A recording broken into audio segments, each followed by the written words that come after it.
Sunnyvale is a city located in Santa Clara Valley in northwest Santa Clara County, California.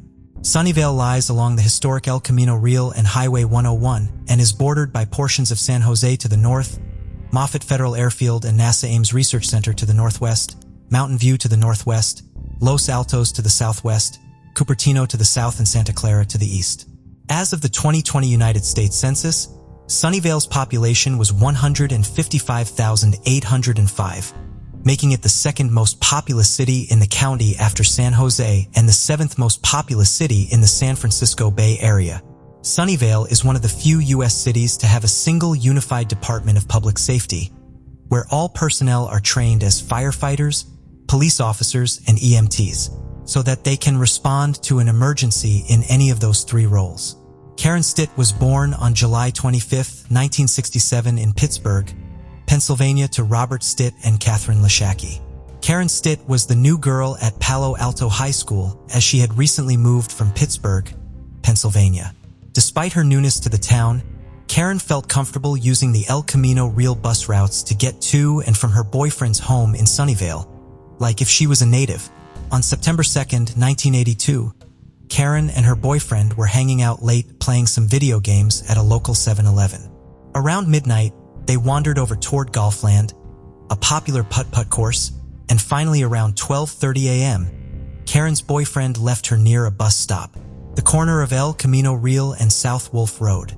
She intended to take the 22 bus back to her father's house in Palo Alto. It was there, about 100 yards away from the bus stop, along a busy stretch of roadway, cluttered with bars and restaurants, that Karen's body was discovered the next morning. Investigators noted that leaves and dirt around her feet were disturbed and kicked, suggesting that she was still alive when her body was moved there. Her boyfriend later stated that he felt bad for leaving her, but he was afraid he would be in trouble for returning home late. Although the police department gathered all the genetic evidence that was present on the site of the murder, investigators were unable to identify a suspect, and the case went cold for over 40 years. Stit's boyfriend at the time was considered a suspect, but was eventually cleared by forensic DNA analysis in the early 2000s. By 2000, DNA analysis technology allowed investigators to build a genetic profile of the suspect from a sample taken of the blood stain on the cinder block wall above Karen's body. Swabs taken from the scene, as well as items collected from the body, were also sent to the Santa Clara County Crime Laboratory. Investigators found that an unknown male's DNA taken from the sample on the wall matched the profile for DNA found on Stit's jacket, and from sperm cells found on vaginal slides taken during her autopsy.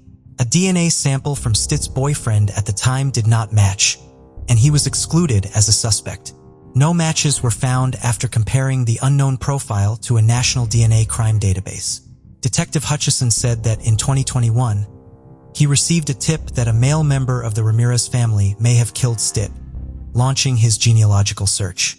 The tipster is still being kept anonymous by the police.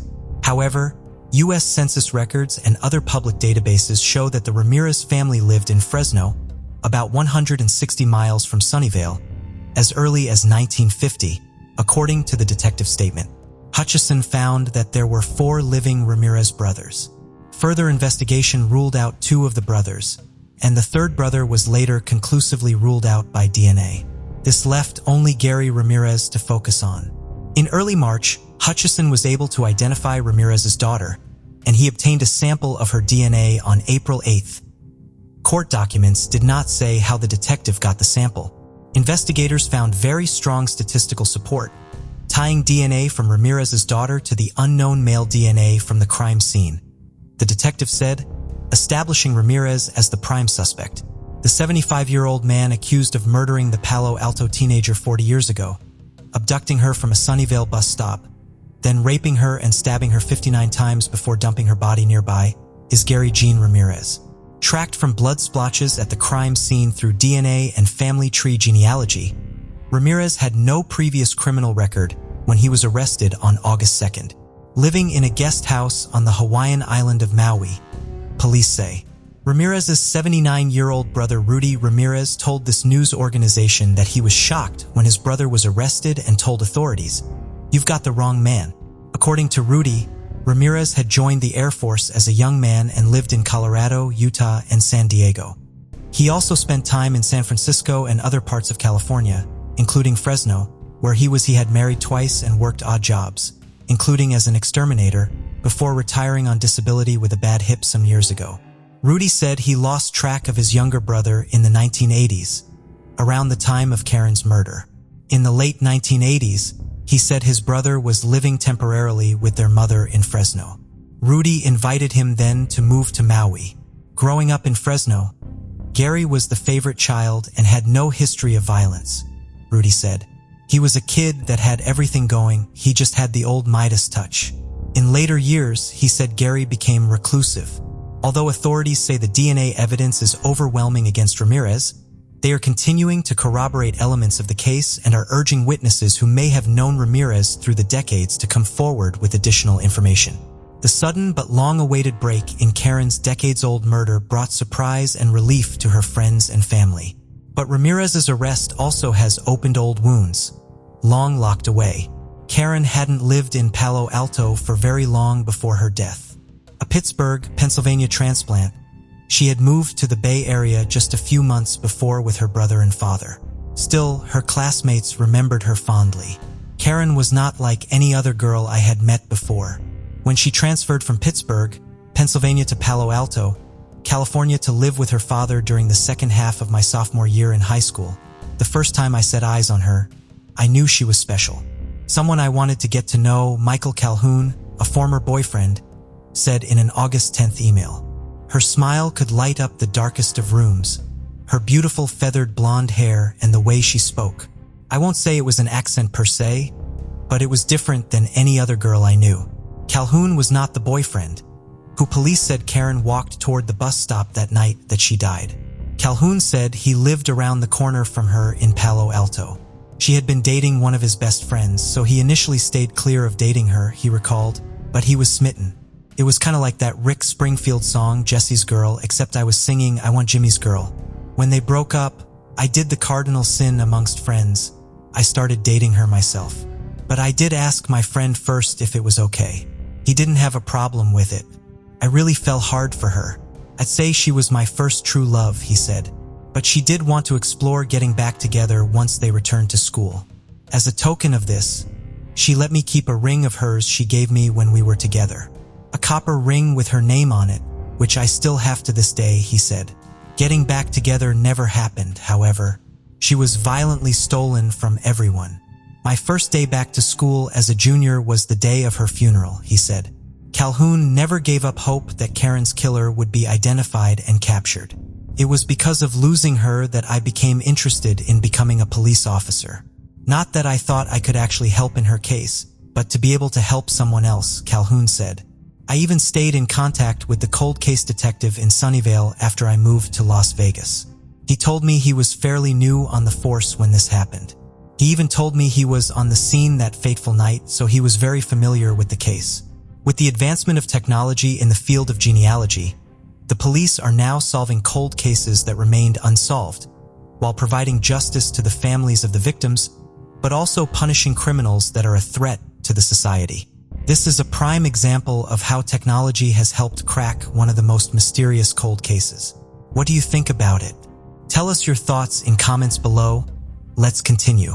Before we proceed, I've got an exciting surprise for you. We've launched a brand new channel dedicated to intriguing content such as old historical mysteries, cold cases, and particularly chilling horror stories perfect for bedtime. Drop a comment letting us know if you're a fan of horror stories or not. You can find the link in the description below. Let's find out who will be the first to explore it. Alright, let's dive back into the video. October 8th was one of the coldest days in Klamath County, Oregon. Around 5:30 p.m. on that day, the Klamath County Sheriff's Office got a shocking call. A man was cutting firewood in a wooded area near the lake on Dead Indian Highway in Klamath County, where he discovered 2 lifeless bodies. When detectives arrived at the scene, they found the dead bodies of 2 teenagers, 1 male and 1 female, hidden beneath branches and shrubs. Both of the victims had multiple gunshot wounds to the head. The victims were identified as 19-year-old Kirk Wiseman and 17-year-old Cynthia Freyer. People were shocked at the fact that a double homicide, which appeared to be an abduction and murder by a stranger, could occur in Klamath County. It was concluded that they both had been shot multiple times in the head with a .22 caliber pistol. A letter was also found in which Cynthia wrote to her mother about her hopes and dreams, as well as all the activities they did prior to her death. But she never got the chance to send it to her mother.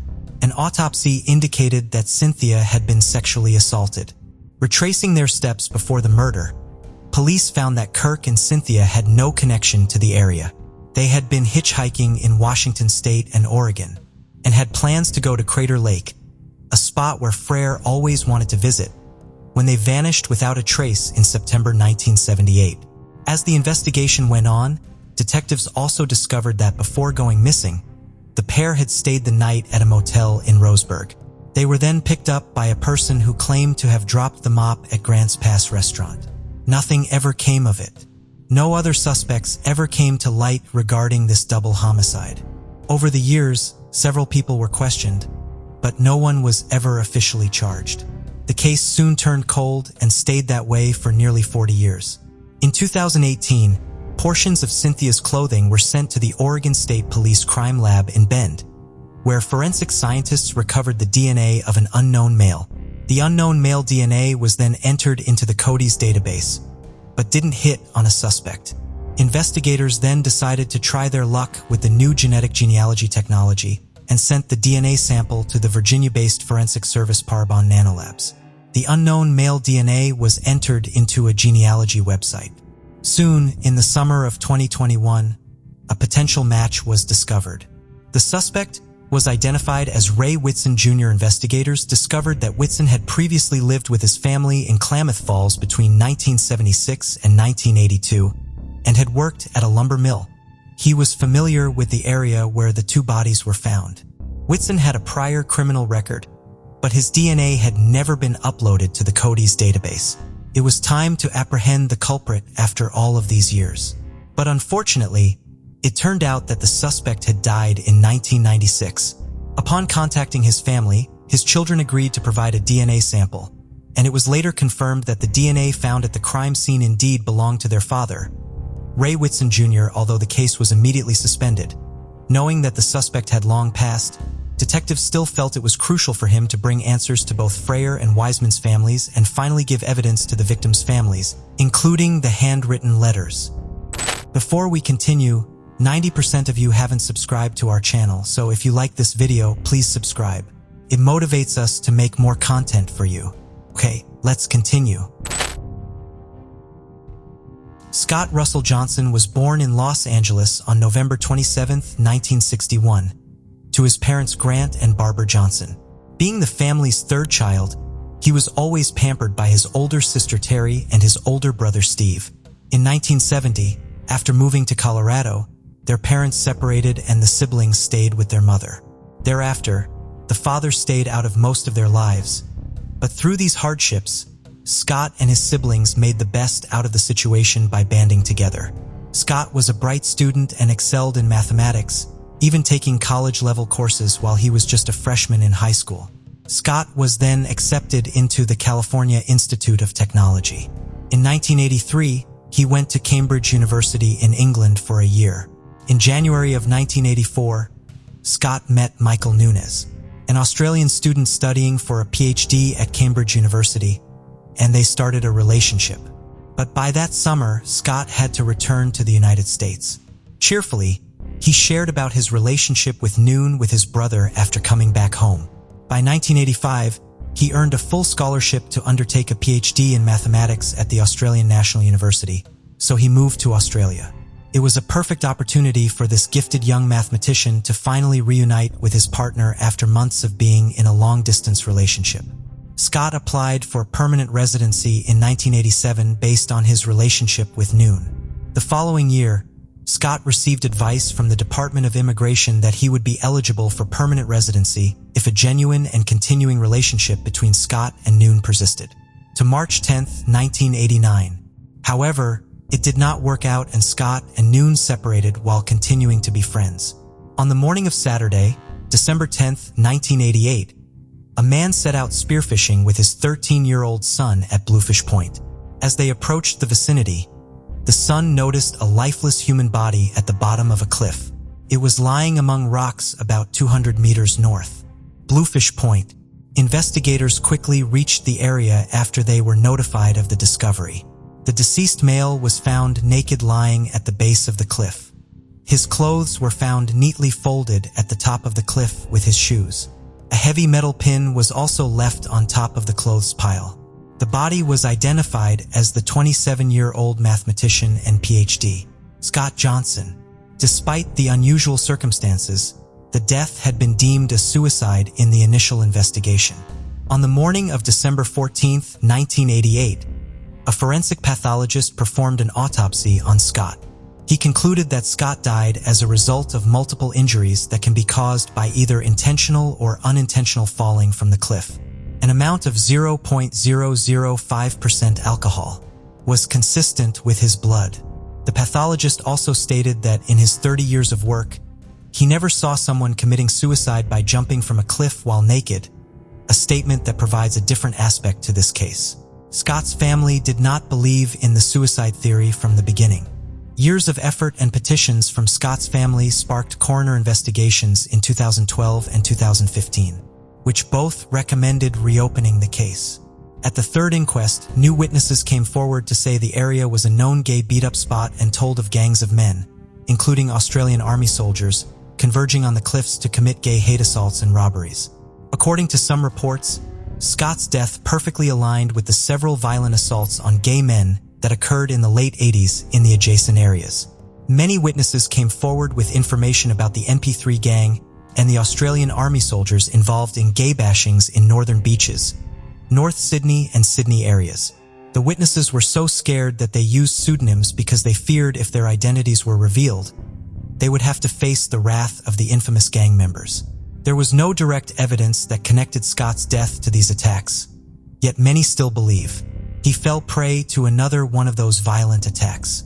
Then in 2017, a coroner ruled that Johnson fell due to actual or threatened violence by unidentified persons who attacked him because they perceived him as homosexual. After that, a renewed police investigation was launched, and in 2018, a reward of $1 million Australian dollars for information that could help solve the crime was announced.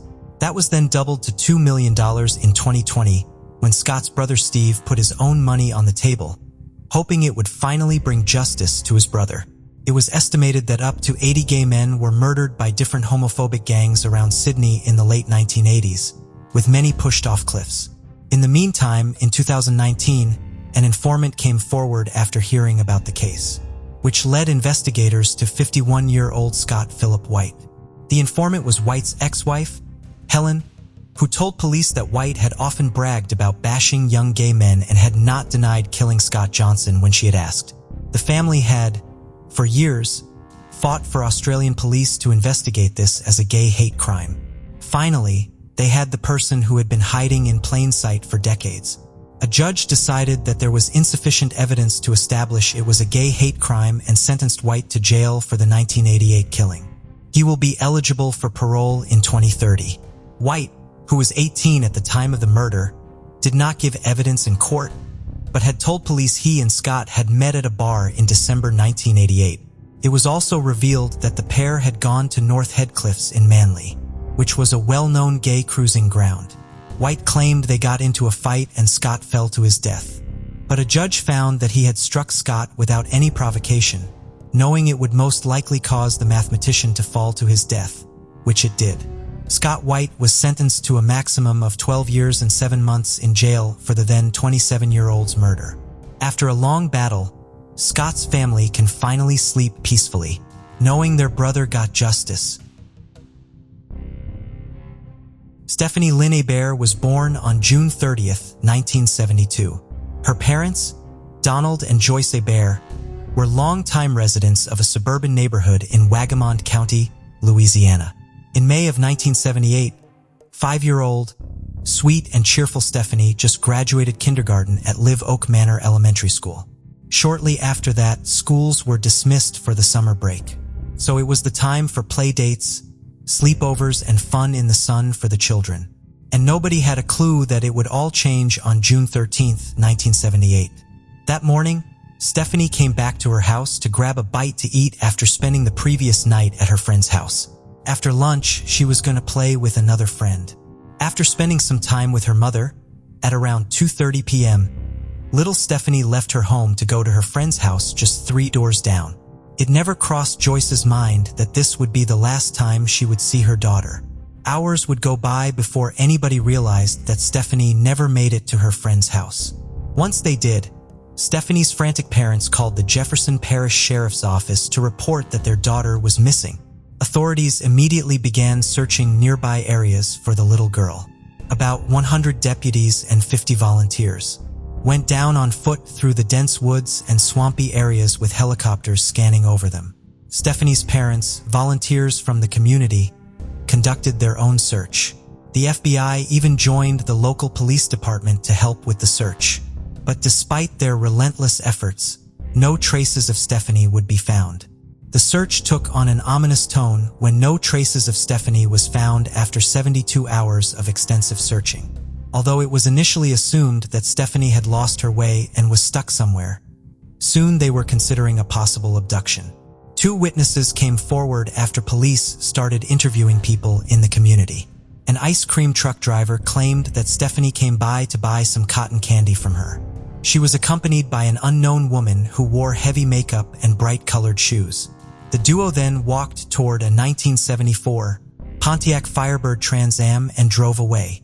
An 8-year-old boy from the neighborhood also saw Stephanie with a woman of a similar description around 5:30 p.m., about 4 blocks from the Abear home.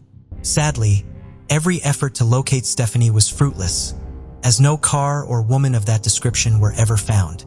After 5 months, just before Thanksgiving, a hunter found partial skeletal remains in a rural wooded area of St. Charles Parish, Louisiana, just about 20 miles away from Stephanie's home.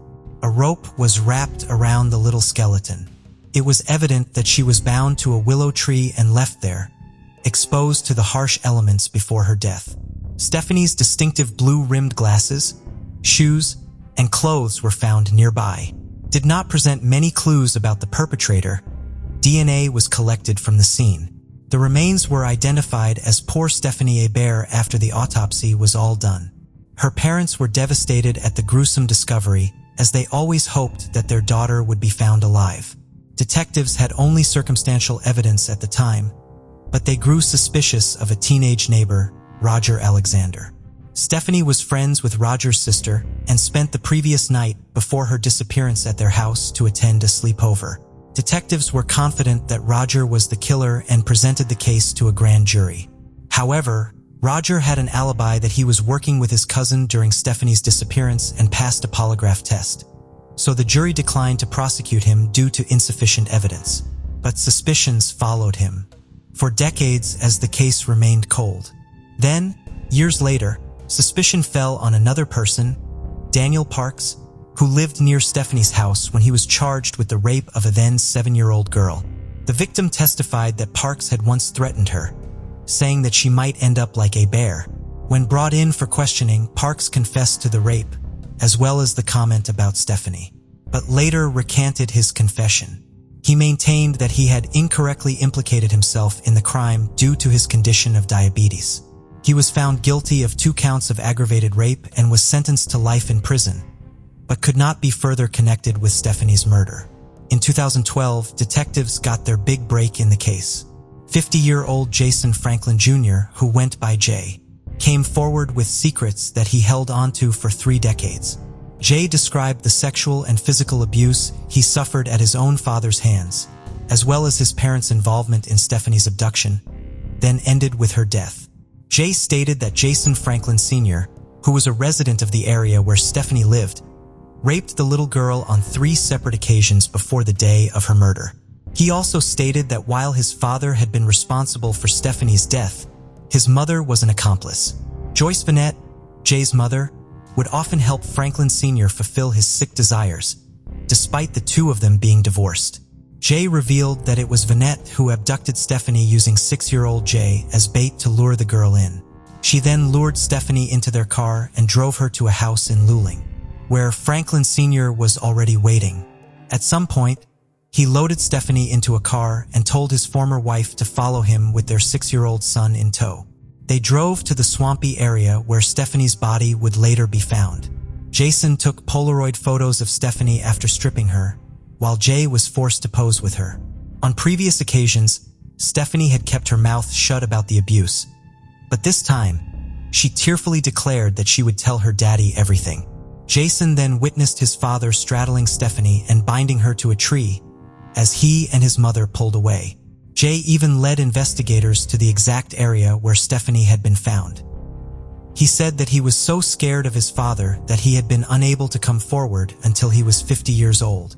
No arrest would follow along until 6 more years had passed after this testimony from Jay.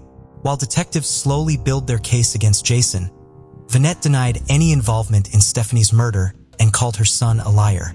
Finally, in 2018, Jason Franklin Sr., 76, was arrested and taken into custody from his home in Massachusetts before being extradited back to Louisiana and charged with Stephanie's murder. He was also accused of raping 2 other children between 3 and 7 years old, along with A. Bear. The other 2 incidents occurred between 1975 and 1977. Vanette would not be charged with Stephanie's abduction and murder due to a lack of evidence. The arrest brought a sense of peace to Stephanie's parents, Donald and Joyce, after decades of seeking justice for their daughter. They both passed away. In 2020, as justice was on the way, the case came to an abrupt stop. In January 2022, Franklin Sr. died of a respiratory illness while in prison. In June 2022, detectives officially closed this 44-year-old cold case after the main witness, Jay, was killed by a drunk driver. Brittney Drexel was born on October 7, 1991 in Rochester, New York. Shortly after Brittney was born, Don married Chad Drexel, a military man who adopted the girl and loved her like his own daughter. After Chad's military service ended, the family lived in the Rochester suburb of Chile.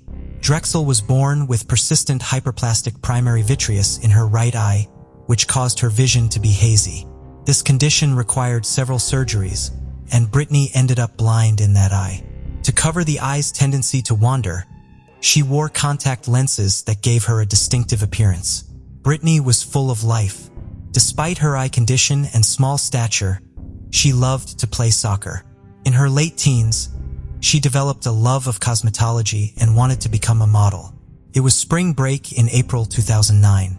17-year-old Brittney asked permission from her mother to go to Myrtle Beach, South Carolina with her boyfriend and some girlfriends. Her mother refused as there were no accompanying adults on the trip, and she did not know the teenagers well, call it mother's intuition or what you will, but she also had a hunch that something bad would happen on that trip. This led to arguments between the mother and daughter, which continued for several days. Finally, on April 22, 2009, her mother agreed when Brittney asked if she could go to a friend's house for a day or two to calm down. However, Brittney left for South Carolina with the other students without telling her mother. On April 25, 2009, Brittney and the other teenagers arrived at the Bar Harbor Hotel in Myrtle Beach. Brittney called her mother once during the daytime to tell her she was at the beach. Which one? Her mother assumed that Brittney had been referring to a beach along the Lake Ontario shoreline, close to her friend's house where she was supposed to go. That night around 8 p.m., Drexel left the hotel alone to visit a longtime friend who was staying at the Blue Water Resort. She was captured entering the Blue Water Resort on security cameras. She was wearing a black and white tank top, flip-flops and shorts, and was carrying a beige purse. Around 8:45 p.m., the cameras captured her leaving. Throughout the day, Brittney was constantly texting back and forth with her boyfriend, John Greco, who had stayed in the Rochester area because of work commitments. Suddenly, around 9:15 p.m., her text stopped. After waiting for some time when Brittney still did not respond, a worried Greco began calling her friends in Myrtle Beach to see if they knew where she was. When nobody had heard from her, Greco had no choice but to call Brittney's mother to tell her the truth. Dawn was shocked to know that her daughter lied to her to go to Myrtle Beach. There was no time to hold a grudge though, as nobody could contact Brittney. When repeated calls and texts to Brittney's phone went unanswered, Dawn called Chad and then the Rochester police, hoping they could establish communications with their counterparts in South Carolina. The following morning, Myrtle Beach police began looking for Brittney. They soon located the security footage from the Blue Water Resort and found the friend whom she had visited there. The last person to see Brittney before she left was Peter Brazowitz, a 20-year-old nightclub promoter whom Brittney had known from the Rochester area and was also vacationing in Myrtle Beach. Apparently, Brittney had met up with him at a local nightclub the night before. Police interviewed him and the friend staying with him, but no person of interest was identified. The cell phone record showed that Brittney's phone pinged 7 miles south of Myrtle Beach, just half an hour after her disappearance. Then, 2 hours after this, her cell phone pinged again. It was a town called McClellanville, 50 miles south of Myrtle Beach. The phone then went dead, and the case went cold. No traces of Brittney would be found after extensive searches. In 2016, 7 years after Brittney's disappearance, this case would see a dramatic break. Taquan Brown, a South Carolina inmate serving a 25-year sentence for manslaughter, told investigators that he had witnessed what happened to Brittney. He said that she was sexually assaulted, pistol-whipped, and shot dead by a group of men, led by Timothy Deshawn Taylor in the area where Brittney's cell phone last pinged. Brown also said that they dumped Brittney's body in a nearby swampy area full of alligators. However, Taylor denied all of these allegations. Once again, the case went silent due to insufficient evidence to charge anyone. In all those years, Brittney's family had started to lose hope of ever finding her. But then, in May of 2022, Brittney's case finally made a breakthrough. This came as a confession from a 62-year-old man named Raymond Moody. Raymond, a registered sex offender, turned himself in to the Georgetown County Sheriff's Office based on an obstruction of justice charge. He was a person of interest in Brittney's disappearance in 2012, but it led nowhere. On May 4th, Moody confessed to the crime and provided a location of potential remains. On May 11th, human remains were located, which were buried in the woods off a private gated drive outside of Georgetown. After medical examination, those remains were identified as Brittney Drexel's. It was discovered that she had been strangled and then buried on the morning of April 26, 2009. The most tragic part of all of this is that Raymond released from prison in 2004 after serving 21 years of a 42-year sentence for abduction and rape. So if he had served his full sentence, Brittney would still be alive today. While Brittney's family is coping with their loss, Raymond Moody has been arrested and charged with Brittney's murder. Tokyo, Japan's capital, sits at the head of Tokyo Bay on the Pacific coast of central Honshu. It's the largest metropolitan city globally and is famous for its excellent transportation, otaku culture, ancient temples, and delicious food. The city blends old traditions with modern technology, giving it a unique appeal. Despite being known as one of the safest places to live, a brutal crime in 2007 showed a different side. Bill and Julia Hawker raised their 3 children in Coventry, West Midlands, England. Bill owned a driving school and Julia was a policy advisor. They worked hard to provide a good life for their daughters, Lisa, Lindsay, and Louise. Lindsay and Hawker, born on December 30th, 1984, was the middle child. The family was close-knit, and Lindsay was described as kind, intelligent, and beautiful, both inside and out. Despite being so popular throughout her life, she was the kind of person who would drop anything to help someone. Lindsay's brilliance in academics was never hidden from anyone who knew her. After completing high school at King Henry VII School in Coventry, she completed her A-levels in biology, history, and computing. She then ventured to Leeds University to study biology and went on to achieve first-class honors degree in biology, graduating in 2006. Going for a master's degree was Lindsay's next plan. However, her adventurous spirit led her down another path. After obtaining her master's degree, she wanted to become a doctor, marry her boyfriend of 4 years Ryan, and start her own family. However, before pursuing the master's degree, Lindsay wanted to take a break from her studies to add a new perspective to her life. So in mid-2006, she hatched a plan to teach English in another country. She soon found herself signing up for Nova Teaching School in Tokyo, Japan. It was the country that Lindsay always wanted to visit at some point in her life, as she had fallen in love with its culture long ago. Like a dream coming true, Lindsay surpassed the tough competition and finally earned the chance to teach at Nova Teaching School for 1 year. Lindsay was so excited to go to Japan that she went from learning Japanese to studying their culture before ever boarding the plane. Nova English School is considered one of the largest private schools that recruits people from every corner of the globe to teach English in Osaka and Tokyo. After landing in Tokyo, Lindsay quickly found comfort in her work. She was loved by all her students and co-workers and even shared accommodation in Chiba with 2 other female teachers. In fact, she adapted so well in Japan that she made friends with locals within a short span of time. Lindsay stayed in regular contact with her family and her boyfriend. In December 2006, around the time of her birthday, Lindsay's parents visited her in Japan. She was so happy to see them and smiled the whole time. In the summer of 2007, Ryan was set to visit Lindsay, and they were to travel together and settle down in the UK. It was at this time that a bizarre incident took place that changed Lindsay's life and in the lives of all those who loved her.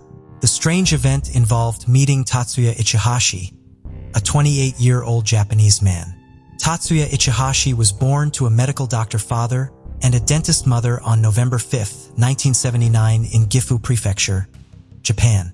Due to his parents' frequent relocation, Ichihashi grew up back and forth between Gifu and Chiba.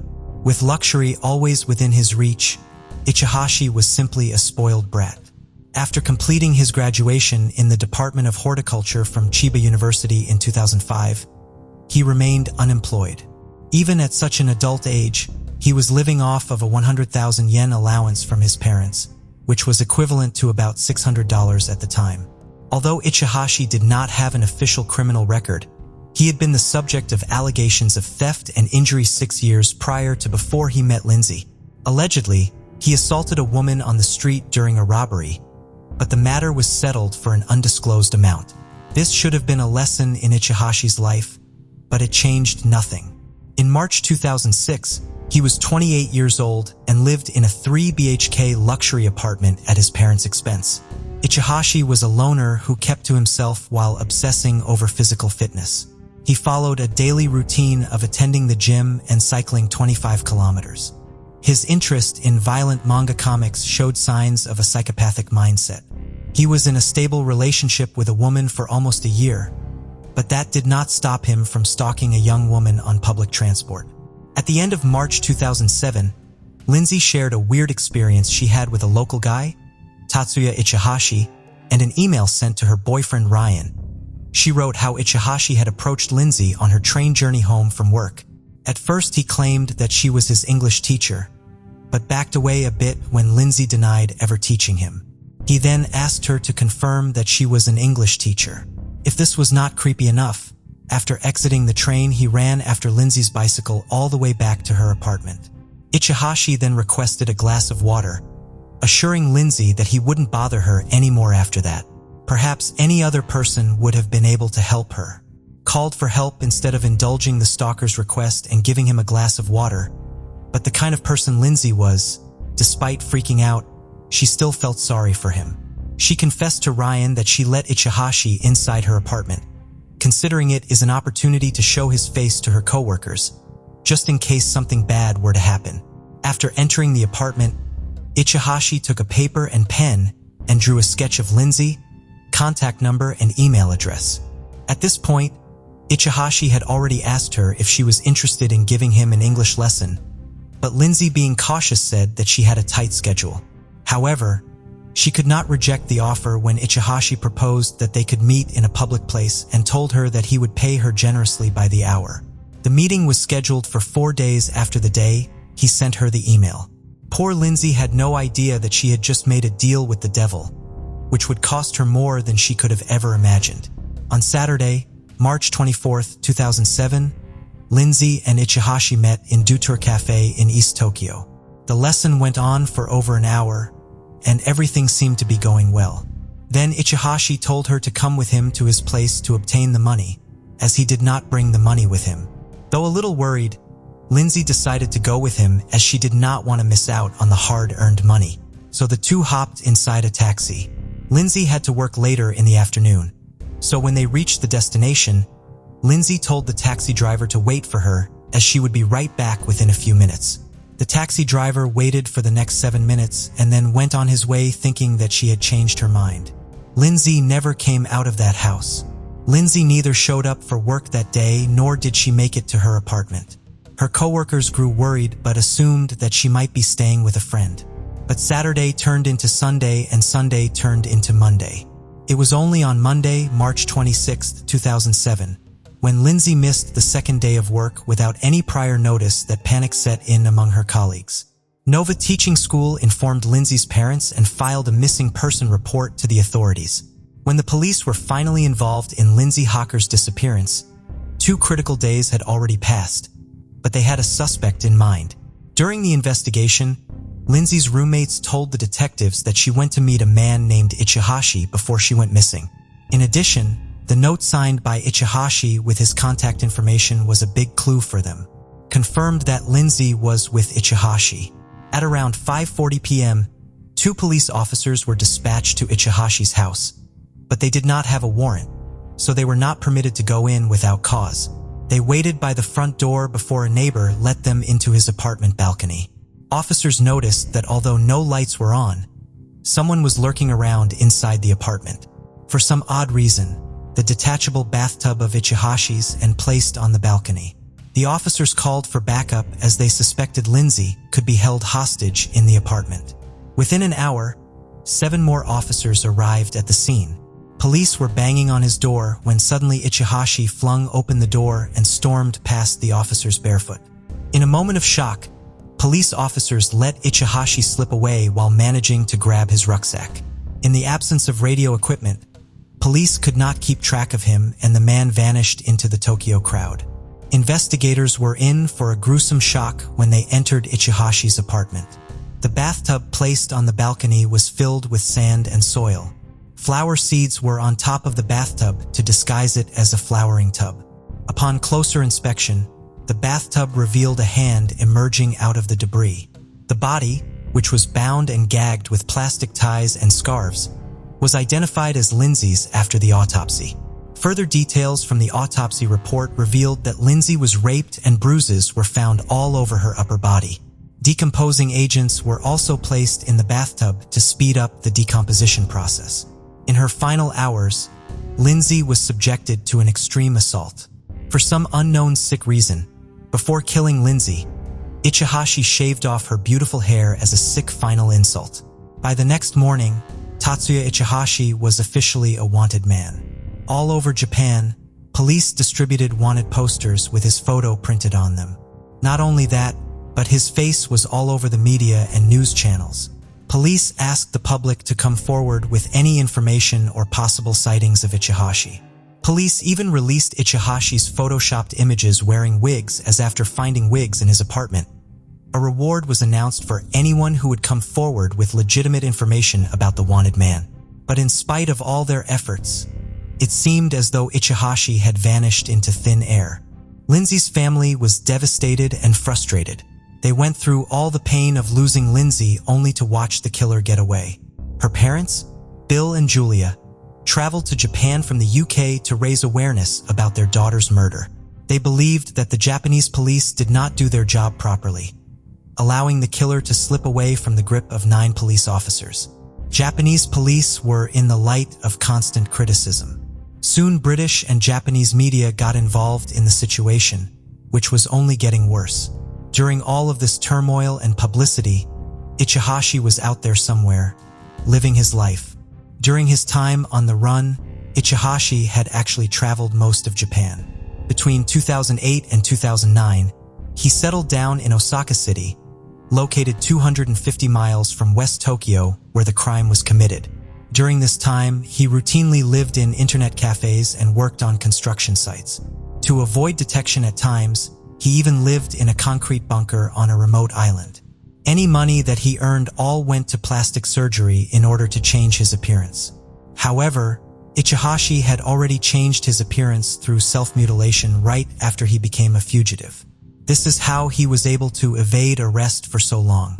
He cut off his mole, a part of his lower lip, and altered the shape of his nose by sewing it with thread. In 2009, in desperate need of information, the Japanese police increased the amount of the reward that was announced before. Police also released a statement saying that they believe that Ichihashi had performed cosmetic surgery on his face to alter his appearance and that people need to be on the lookout for unique identifying marks. Ichihashi's time was up. Following the release statement from the police, a plastic surgeon called investigators with some valuable information regarding the case. The doctor believed that the man he had just performed plastic surgery on was none other than Tatsuya Ichihashi. Call it foolishness or recklessness, but Ichihashi allowed the surgeon to take a before and after picture of the surgery. Those photos eventually blew his cover. And the ruse was finally discovered when one of his co-workers from the construction site recognized Ichihashi and called the police.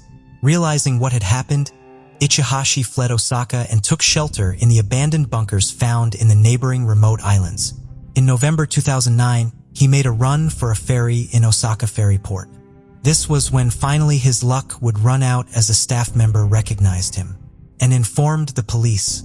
On November 10, 2009, after keeping a low profile for 3 more days, police apprehended Ichihashi. Realizing that his game was over, he immediately confessed to being Tatsuya Ichihashi. With his arrest, one of Japan's most notorious criminal investigations came to a conclusion. Ichihashi did not confess to the murder immediately during his initial 23-day period of detention.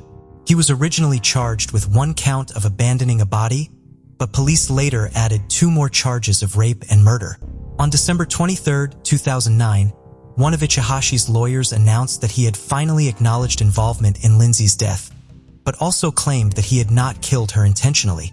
In court, he claimed that he had accidentally suffocated Lindsay during the sexual assault and that his efforts to resurrect her had failed.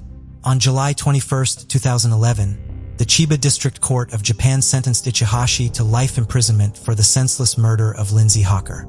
Although Lindsay's family was seeking the death penalty, they were satisfied with the sentence as their prolonged wait for justice was finally over. Lindsay's father Bill said, "We've waited 4.5 years to get justice for Lindsay. We have achieved that today and we are very pleased." Ichihashi wrote a book entitled Until I Was Arrested in 2011 about his time on the run. He offered Lindsay's family all of the royalties the book might earn, an offer the family had rejected. In 2013, a movie, I Am Ichihashi, Journal of a Murderer, was also released based on the book Ichihashi wrote. However, Lindsay's family found it distasteful. Lea's story begins in Conroe, Texas, a charming small town in Montgomery County, about 40 miles from Houston. She lived there with her mother, Laura Kay, stepfather Charles Hirsch, stepbrother Kirk Hirsch, and her 2 biological brothers, Sean and Larry. Lea was a successful student at Washington Junior High, known for her blonde hair and light blue glasses. On September 7, 1979, a warm and beautiful day, Lea and her brothers went to Wildwood Lake and its nearby swimming pool with their cousins and friends. It was a common hangout spot for families and teens back then, when thoughts about everyday safety were different from today's. Back then, it was normal for children to walk places alone or with friends, to hitchhike with strangers, or to visit others' homes unsupervised. Mobile phones were not around yet, so add on the additional hurdle of not having constant contact. The group had a wonderful day swimming and goofing off until before they knew it. Sunset was fast approaching at about 7 p.m. Not wanting to miss curfew or to be late for dinner, everyone decided to wrap things up and began to head home. Lea, however, was having too much fun and didn't want to go home yet. Her 2 brothers, Sean and Larry, knew that the swimming area was generally known to be safe by the community, so they began to trek home without their sister. The trio's mother, Laura Kay, noticed that only the boys walked through the front door and promptly asked them where their sister was. They told her that they assumed that she would follow close behind them and be home within the hour. This understandably left a bad taste in Laura's mouth, as it would for any concerned after a short while with no sign of Lea's return home. Her stepfather Charles Hirsch decided to take action. He was worried but not yet concerned that she might be in any danger. He walked over to the swimming pool area to find her and tell her to come home. But the longer he looked, the sooner he realized that there was no sign of his daughter. Parental adrenaline kicked in for Charles and Laura, and they took the initial search efforts into their own hands. They drove the streets of the subdivision where the swimming area was located and kept their eyes out for their daughter. When that search came up short, they took the next step of stopping by the houses of family and friends to ask if anyone had seen or heard from her, particularly the ones that had been with her earlier that day. Once they found that she was no longer with any of them either, the realization washed over them. Their daughter was missing.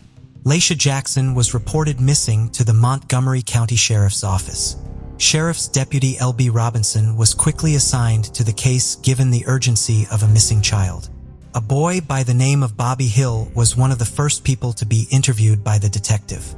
He was a friend of Lea's who was the last to have seen her. He claimed that before the group left without her, he had last seen Lea sitting on the with either a white or yellow shirt and blue shorts with red trim on top of it. He also recalled that while walking home from the lake, he and his friends noticed a brown Monte Carlo pass by them several times, driving erratically on the road and nearly hitting them. This suspicious incident set off alarm bells for Detective Robinson. After questioning Lea's brothers, cousins, and other friends and family, they headed down to the swimming area to search for any clues as to her whereabouts. The search came up short, and they soon made the understandable assumption that she may very well have been abducted by the man driving the brown car. Then and there, the detective called headquarters for additional backup, as this now might be upgraded to an abduction case.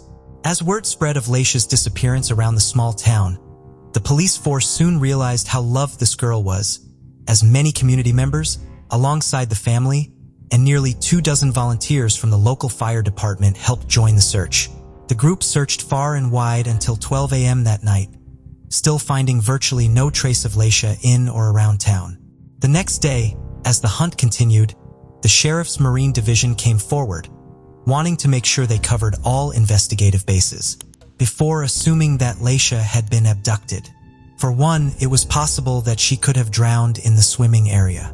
The kids were all there unsupervised.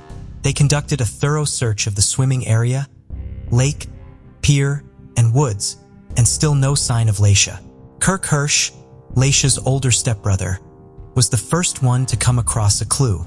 Looking for his sister, he was combing the corner of Creekwood Street and Deep Forest Drive, 2 blocks away from where Lea was last seen, when he found something lying in the road. A pair of black, thick, rimmed glasses. They were damaged, comparable to damage a pair of glasses would receive if they were hit by a vehicle. Kirk and his family knew that they belonged to Lea. The family sought help from the family optometrist that prescribed her glasses, and they later positively identified the pair as having belonged to Lea. This was blood-chilling news for the family. They now had to prepare for the outcome that they most feared. September 13th. At little less than a week after Lea went missing, an Exxon Gas Company employee by the name of James Wiley Dawson was out on a special assignment and had been sent out to fix a pipeline problem along Exxon Road. This road was just about a half-mile away from the lake.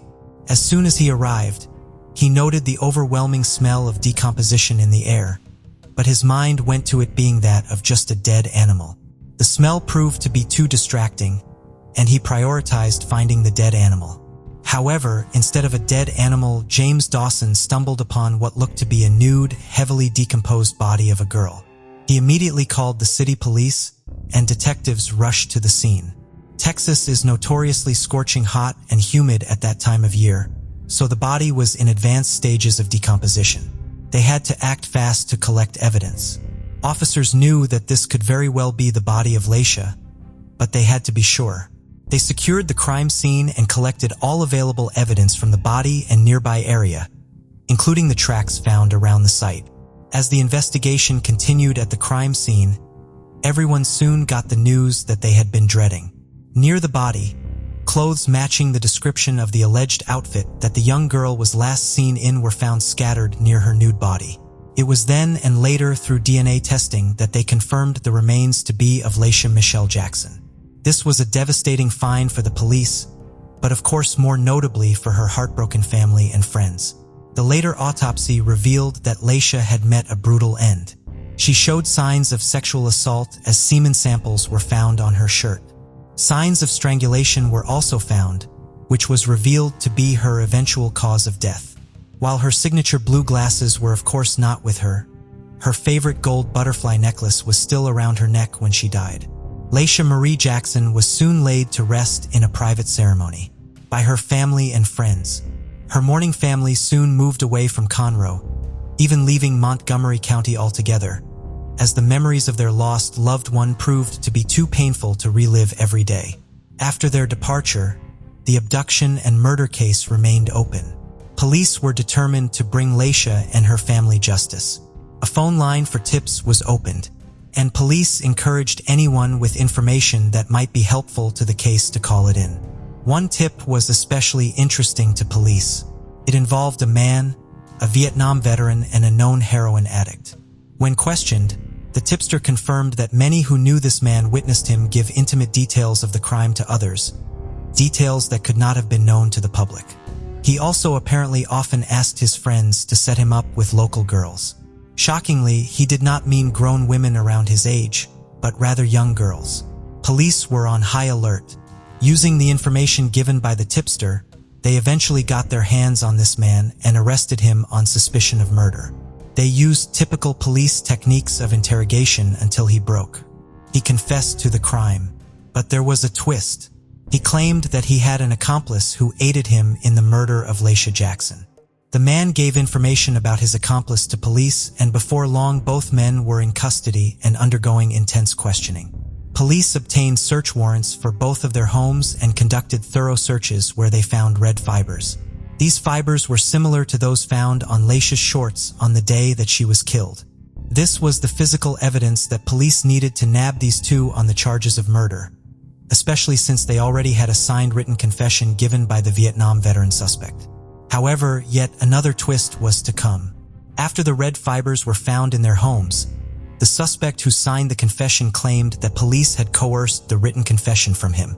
He went on to further claim police brutality while he was in jail awaiting questioning. These claims were taken seriously as even people under arrest have legal rights, and soon the FBI stepped in to perform a more thorough investigation. Officers adamantly denied the claims of police brutality and coercion, but it proved to be too late as a court case was already in the works.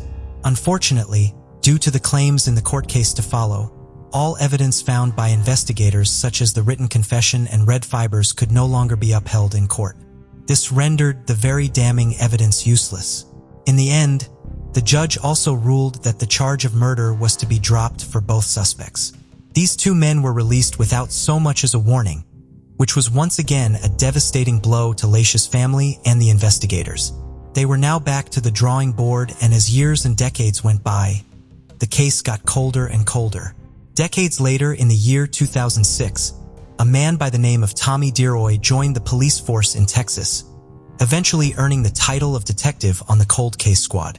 Deroy was actually a former schoolmate of Lea's, and although he claims to not have close to home for him, and he yearned to give the Jackson family closure after all this time in mourning.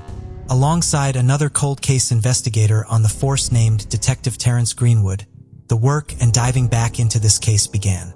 Tommy Deroy knew that some 40 years had passed since the murder. DNA technology had improved greatly since the original investigation, which meant there was better hope for the matching of a suspect. Perhaps it was the two men that his predecessors let slip away all those years ago. Deroy sent the semen and other samples found on Lea's clothing back in for DNA testing. His hopes were crushed as the samples still could not be matched to any known criminals already listed on the FBI's Combined DNA Index System, also known as CODIS. The samples were decades old and not able to be processed to the fullest extent any longer. Witnesses from that day in September 1979 had moved away, moved on, passed away, or forgotten the details of that fateful day. Lea's family had already moved far away from Texas at this point in an attempt to move on. All of this meant that they had to find other key evidence to solve this crime all on their own. The clock had been ticking for far too long and hope was dwindling. Recently, in 2018, Courtney Fisher, a reporter with ABC 13, re-sparked public interest in the cold case of Lea Jackson.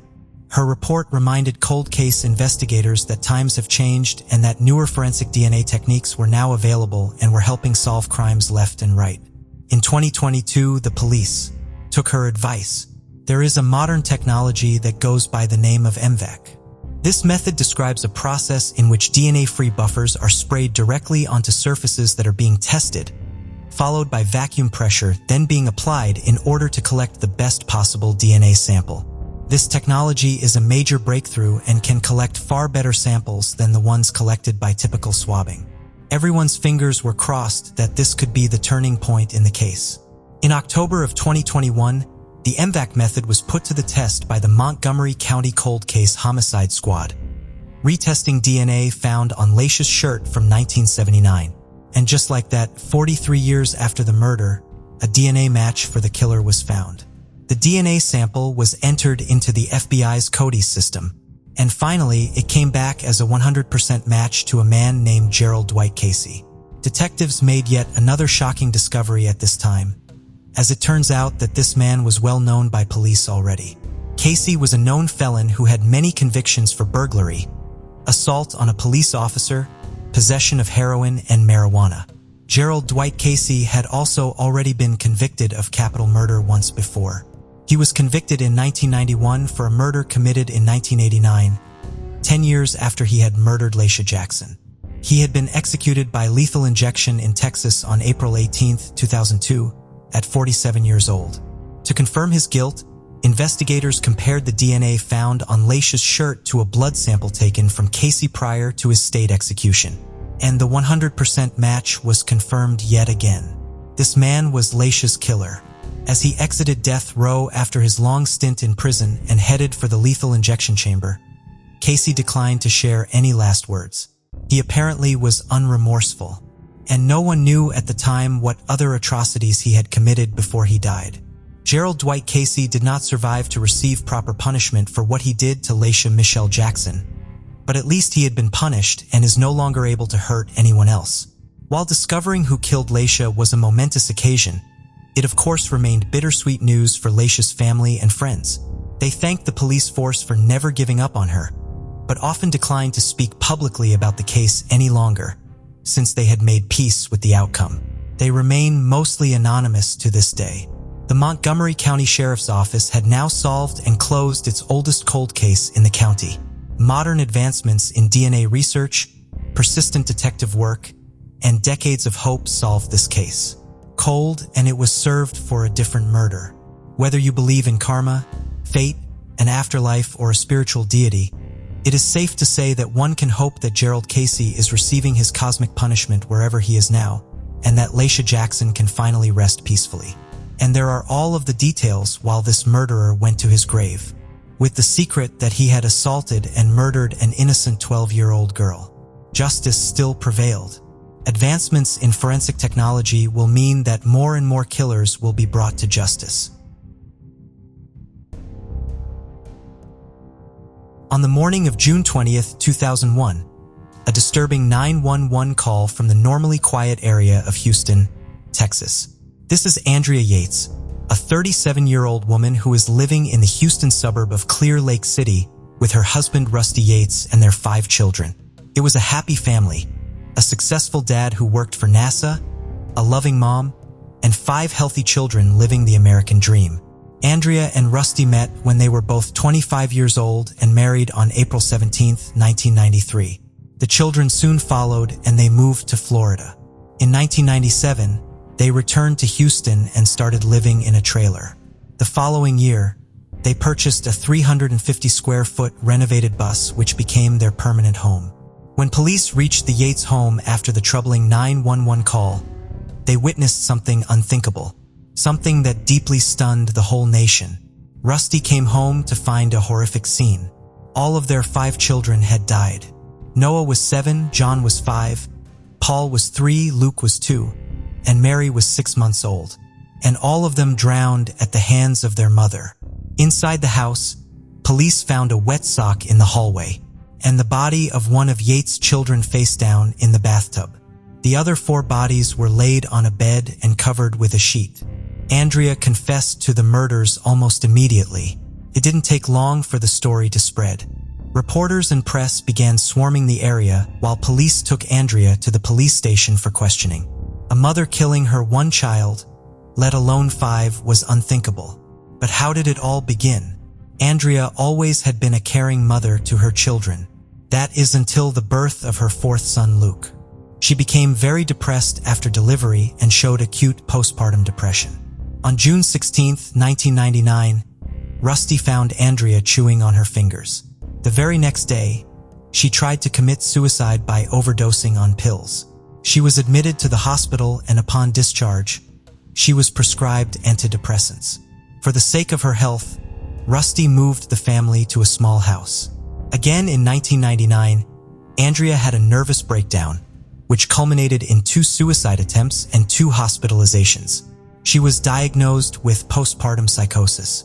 The psychiatrist she was seeing at the time urged Andrea and Rusty to not have any more children and administered an antidepressant, Haldol. The medication worked well and Andrea was stabilized for some time, but the couple did not pay heed to the psychiatrist's suggestion. And only after 7 weeks, Andrea conceived their 5th child, Mary. Mary was born on November 30th, 2000. Although Andrea stopped taking her medication way before that, she seemed to be coping well. That was until 3 months after Mary's birth when Andrea's father died, and her health started to deteriorate. She stopped feeding her children properly. She read the Bible feverishly and even harmed herself. Her condition became so bad that she needed hospitalization. On the fateful day of June 20th, 2001, when Rusty left for work, Andrea was left alone to watch the children. Rusty's mother was supposed to arrive there after 1 hour. Within that period, she took all of her children to the bathtub one after the other and drowned them. In the interrogation by the police, Andrea never denied killing her children. When asked about the reason for her actions, she claimed that Satan made her do it. While in jail, she also said that she considered killing her children for 2 years before finally doing it. She was charged with 2 counts of capital murder. In February 2002, Andrea's trial began. Andrea's defense claimed that she was insane during the time of this act, but prosecutors argued that the fact that she waited for Rusty to leave for work as she knew he would stop her proved that she was sane enough to plan the crime. On March 15, 2002, Andrea was sentenced to life in prison for her crimes. However, her attorneys appealed the conviction, and finally on June 26, 2006, her second trial began. Exactly a month later, she was found not guilty by reason of insanity and ordered to stay in a mental facility. As of 2022, various sources report that she has offered annual hearings to check her eligibility for her release from Kerrville State Hospital. On December 20th, 1985, around 1:15 a.m., Cynthia Walker received a frantic call from her neighbor Mary Beth Tinning in the quiet neighborhood of Schenectady County, New York. Something was wrong with Mary Beth's 4-month-old daughter, Tammy Lynn. Cynthia met a pregnant Mary Beth that summer of 1985 when she was also expecting, and lived in a duplex across the street from Cynthia and her family. The 2 women became close friends quickly, and their pregnancy played a big part in that. Cynthia even trusted Mary Beth to babysit her 5-year-old son, while Mary Beth shared her story of how she lost a couple of children due to illnesses or accidents. Their friendship grew closer after both women delivered healthy babies. Cynthia was a licensed nurse and acted like one by rushing to her neighbor's house to help the baby girl. When she entered the living room in Mary Beth's house, she found poor Tammy Lynn on the changing table, purplish blue and unresponsive. Cynthia immediately started administering CPR, while Mary Beth paced back and forth repeatedly, claiming that she had found her daughter that way. Joe Tinning stood back a few feet away from them, silently shaking his head. The behavior looked suspicious considering Mary Beth had experience working as a nurse's aide, but still did not try to give CPR to her daughter. When Tammy Lynn was taken to the hospital, it was too late. The doctors and nurses were devastated, and not just because a precious little life was lost, but they all knew Tammy Lynn. She was born in the maternity ward of the very same hospital.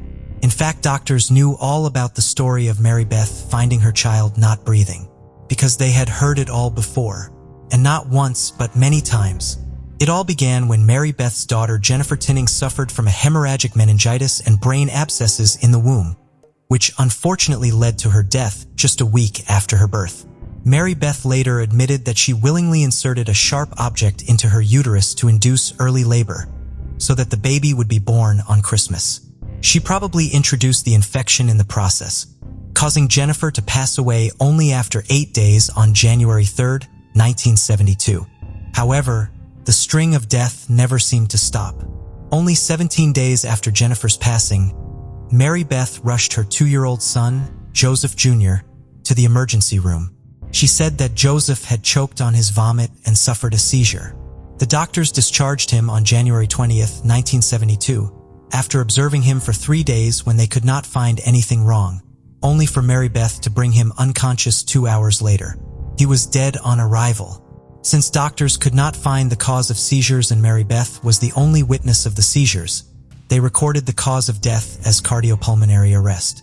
On March 1st of that same year, the eldest of Tinning's children, Barbara, would be brought to the hospital on March 1st due to convulsions that doctors believed were caused by Reye's syndrome. It is an extremely rare brain disease and only occurs in less than 1 in a million children each year. Although doctors had their suspicions about the cause of convulsions, they decided to not bother the grieving mother. Yet death struck the Tinning family once again as Mary Beth's infant son Timothy was born on November 22, 1973, but almost a month later on December 10th, Mary Beth said she found him dead in his crib. But even this time, no proper investigation was done, and doctors figured that the cause of death was sudden infant death syndrome. At this point, it seemed that the death of the young children ran as a curse in the Tinning family. While everyone felt sorry for the poor mother who lost many children, some people were a bit suspicious about Mary Beth's nonchalant behavior after their deaths. But upon asking why she kept conceiving children, Mary Beth always replied that it was what women are supposed to do. In 1974, Joe Tinning, Mary Beth's husband, suspected that his food was tasting bitter. His family was suspicious of Mary Beth and urged him to get tested, but he refused. When finally he was admitted to the hospital, doctors found a nearly fatal dose of barbiturates in his system. It was later discovered that Mary Beth had stolen medicine from his nephew and mixed the entire bottle into his food. Surprisingly, Joseph did not press charges and Mary Beth was never confronted. Mary Beth gave birth to another son, Nathan, on March 30th, 1975. He was only 5 months old when he was taken to the emergency room. Mary Beth said that she saw the boy gurgling and turning blue while she was driving the car. As that was a different hospital, they were unaware of their family history. After the autopsy, the death was attributed to acute pulmonary edema. After this, the Tinning family settled down for a bit and adopted a 2-year-old Michael in 1978, apparently to stop the family curse. Joseph and Mary Beth had another biological child, Mary Frances, on October 29, 1978, and for a while everything looked good. However, in January of the following year, Mary Beth brought her to the hospital, saying that she had a seizure. The doctors were able to save little Mary, but that did not save her from her fate. A month later, Mary Beth returned with Mary in full cardiac arrest. She survived that too, but left with irreversible brain damage, which caused her to die after 2 days when life support was taken off. After Mary's burial in the fall of 1979, Jonathan was born, but in the same circle of life he also died in March, after being kept on life support for 4 weeks. Even then, doctors could not find the exact cause of his death and believed that it was the mysterious family genetics of the Tinning family that led the children to death. But long-suspected belief that the deaths originated from genetics was discarded when their adopted son Michael fell down the staircase. On March 2nd, he died after having a concussion. So finally, when Tammy Lynn died, Child Protective Services were called and Mary Beth was arrested for second-degree murder. Her trial began on June 22nd, 1987, at Schenectady County Court. It was revealed that she admitted to her husband after police interrogation that she killed Tammy. Mary Beth received a sentence of 20 years to life in prison and was imprisoned at the Bedford Hills Correctional Facility for Women. She was denied parole 6 times until finally being paroled on August 21, 2018, after serving 31 years behind bars. 1994, a terrified young woman reached the San Jacinto police station in California. This was 34-year-old Dora Buer Asro, who frantically told the police how her estranged husband Alejandro Buenarrostro had showed up to her apartment armed with knives. Fearing for her 3 young children who were asleep in their bed, Dora went to the police to seek help. Officers immediately rushed to Dora's apartment to apprehend Alejandro, but he was not seen. But after arriving at the scene, police discovered the 2 gruesome dead bodies of Dora's little children, 9-year-old daughter Susana and 8-year-old son Vicente. They both had been stabbed in the neck as they slept in the living room. However, the concerning fact was that Dora's youngest daughter, 4-year-old Deidre, was missing from the apartment. Nobody knew if she saw the same fate as her sisters or if Alejandro had abducted her. Officers began searching for Deidre and Alejandro, fearing the worst had already happened to the young girl. Dora and Alejandro did not have a good marriage. They fought all the time, disagreeing with one another and everything. They quarreled so much that Alejandro lived in Los Angeles, while Dora lived in San Jacinto with her 3 young children. Dora claimed that he often threatened her with her children's lives. Officers put an APB out for Alejandro, which led police to him pretty soon. At the time, he was at his work, brought to the police station without incident. However, Deidre was still nowhere to be found. Meanwhile, when authorities were questioning Alejandro, a teenage girl heard a rumor from the student she was babysitting about an abandoned body being left at a post office nearby. When it was reported to the authorities, officers suspected it could be Deidre. In the post office, which was in Lake House, 10 miles away from Dora's home, they found a little girl's body strapped in a car seat. Sure enough, the body was identified as Deidre Buenarrostro. She had been stabbed with a knife as well with a ballpoint pen. Alejandro was released that evening after providing a strong alibi that he was not present in San Jacinto during the time of the murder. With Alejandro's story checked out, police focused their sight on Dora. When she was brought in for questioning, she was exhibiting strange behavior, unlike a mother whose children were tragically murdered in their sleep. She talked about being tired, laughed, and even joked during the interrogation. Besides, the police found many inconsistencies in her story. Even the neighbors did not have many good words to say about Dora. One of the neighbors said that Dora is neither a good friend nor a good mother. Dora often locked her children outside as punishment, and on many such occasions the neighbor would let them use her bathroom. Pretty soon Dora became the #1 suspect in this case. Her story had one major flaw. Investigators believe that Deidre was killed 2 days before. On October 29, 1994, Dora was arrested for the murders of her 3 children. The trial began 13 months after the ill-fated incident. In November 1995, a jury found Dora competent to stand trial, even though her defense was claiming otherwise. It was determined that Dora was trying to frame her husband by killing her children. The jury found Dora guilty. Due to an evident lack of remorse, 38-year-old Dora was sentenced to death on October 2, 1998. In December of 2018, Dora's death penalty was reversed, but the conviction still stands. It should have been a happy Sunday morning on April 5, 1987, in the Jenner family home of Huron, South Dakota. Instead, shortly before 9 a.m., Lynn Jenner found their 3-year-old daughter lying still in bed, blood covering her face and organs coming out of her mouth. He screamed in horror, causing his wife Deborah Jenner Tyler to come over from the master bedroom, which was only 20 feet away. As Lynn stood frozen, witnessing the horrific scene, Deborah reached over to the edge of Abby's bed and touched her. Abby's skin was cold, eyes were dilated, and hands were in a defensive pose, holding a clump of hair, possibly her killer's. Deborah called 911 to report the crime. Huron police officers reached the scene moments after the ambulance arrived at the Jenner home. The ambulance crew saw several cuts on Abby's body while they were carrying it out to the van. Later, autopsy results showed there were 70 stab wounds on Abby's body, among which some wounds were caused by a sharp edge blade, while other ones were caused by a dull object. Defensive wounds were also present on Abby's hands, indicating that she tried to ward off the assailant. The time of Abby's death was determined as the early morning hours of April 5, 1987. At the crime scene, everything was bloodstained. It was on the headboard of Abby's bed, on the mattress, on the wall behind the bed, on a wall-mounted light switch in Abby's room on the bathroom floor, and on a telephone near the kitchen. A bloody knife was also found in a silverware tray above the microwave oven near the kitchen sink. A toy airplane was also found in the sink and blood was on it. However, no fingerprints were found there. Investigators also did not find any sign of forced entry and the windows and doors were all locked. All evidence pointed toward the assailant not being an outsider. When police cleared Lynn as a suspect very early on in the investigation, they were suspicious of Deborah.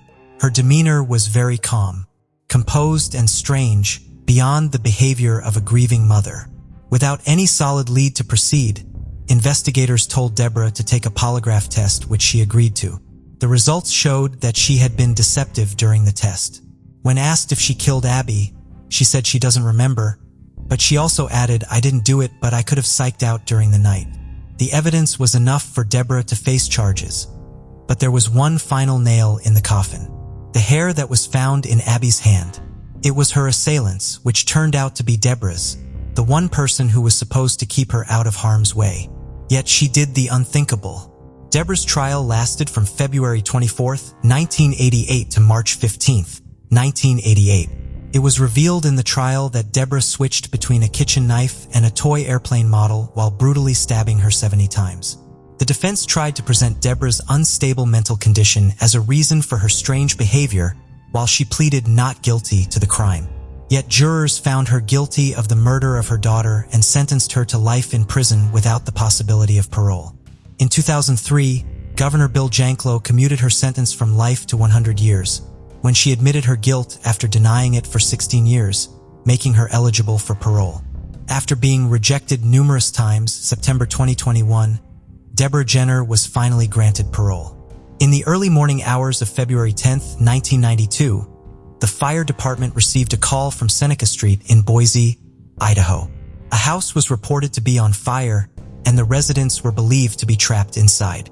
It was a home shared by a couple, Randy Rowe and Robin Rowe, and their 2 children, Joshua and Tabitha, when firefighters reached their minutes after the fire was out of control. As they desperately tried to bring the first floor blaze under control, rescue workers made their way between flames and thick smoke to the second floor to see if anyone was trapped there. In a bedroom, they discovered Randy Rowe lying motionless. Tabitha was found soon a few feet away on the floor in the same condition. In another bedroom, they found Joshua as he too wasn't breathing. They were immediately carried outside for treatment, but despite the efforts, all 3 of them were pronounced dead at the scene. However, the children's mother and Randy's wife Robin Rowe was nowhere to be found. Just then, 2 women arrived on the scene.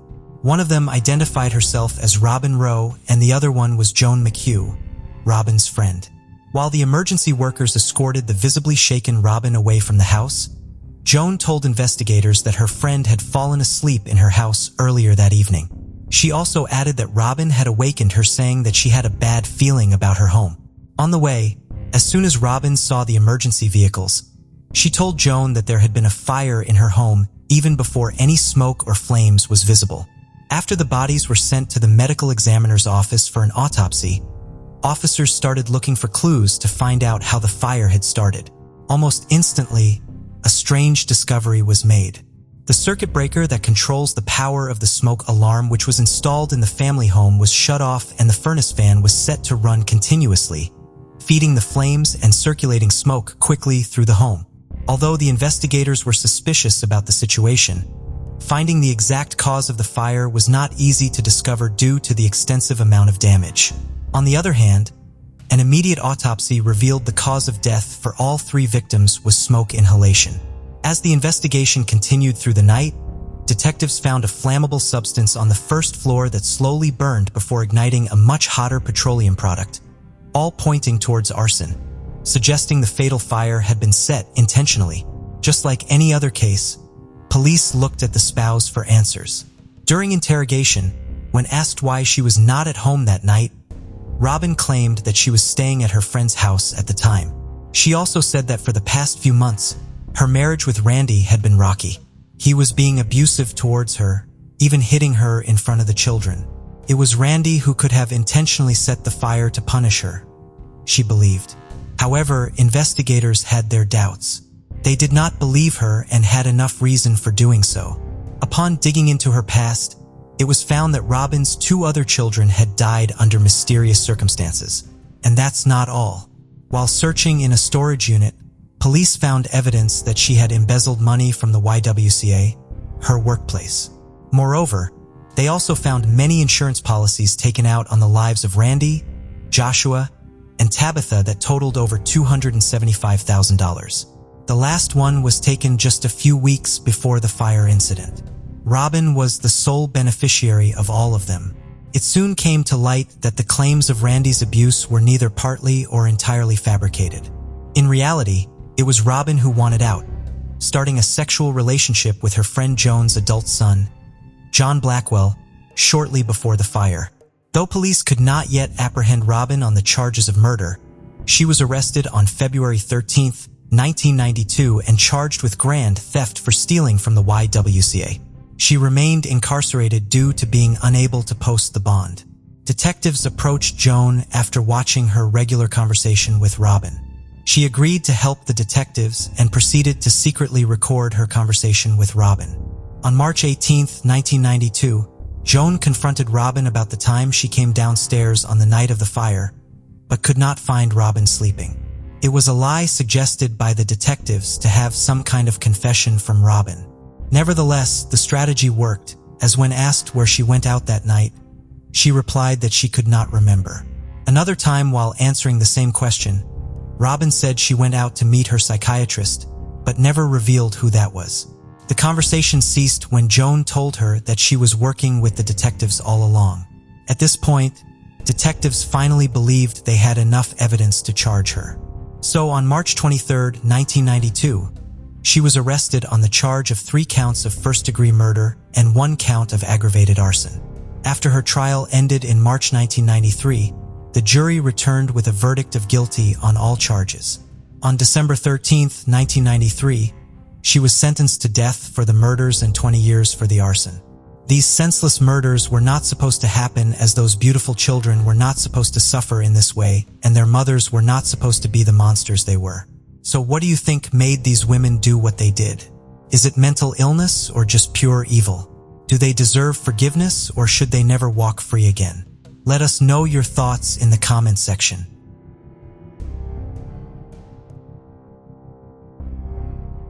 Horton Mudgett, also known as Holmes, was born on May 16, 1861, to Levi Horton Mudgett and Theodate Page Price. He experienced abuse from his father at a young age and would harm animals as a way to cope with his anger. He got married at just 16 years old and had his first child with his first wife, Clara Lovering. Holmes seemed to have a normal life until he went to college. In 1882, at 18, he joined the University of Michigan's Department of Medicine and Surgery, graduating in June 1884. After passing his exams, he continued studying in the same department and worked in the anatomy lab under Professor William James Herdman. There were rumors that Holmes and the chief anatomy instructor were involved in illegal activities like grave robbing to get bodies for medical study. They were also accused of making false insurance claims for the bodies they used, sometimes altering them to look like they died in accidents. Holmes decided to be on the move all the time. Just before his family thought of stability, Holmes abandoned his family and moved to New York. While he was in New York, he was suspected of the murder of 2 boys. One boy disappeared after he was last seen with Holmes, while the other died after consuming some medicine that Holmes had given him. The police were gathering evidence against Holmes, and he was arrested when he tried to collect $20,000 in fake insurance on a cadaver. But the police did not charge him with murder as there was no proof against him. While the actual identity of Holmes as Mudgett was getting noticed, Mudgett moved to Chicago. In August 1886, after moving there, he changed his name to H. Holmes. When he came across Elizabeth S. Holton's drugstore at the northwest corner of South Wallace Avenue and West 63rd Street in Inglewood, Holton gave Holmes a job, and he proved to be a hard-working employee, eventually buying the store. Holmes purchased an empty lot across from the drugstore, which was later called Murder Castle. Many claims were made that the structure contained secret torture chambers, trapdoors, gas chambers, and a basement crematorium where many victims suffered painful deaths.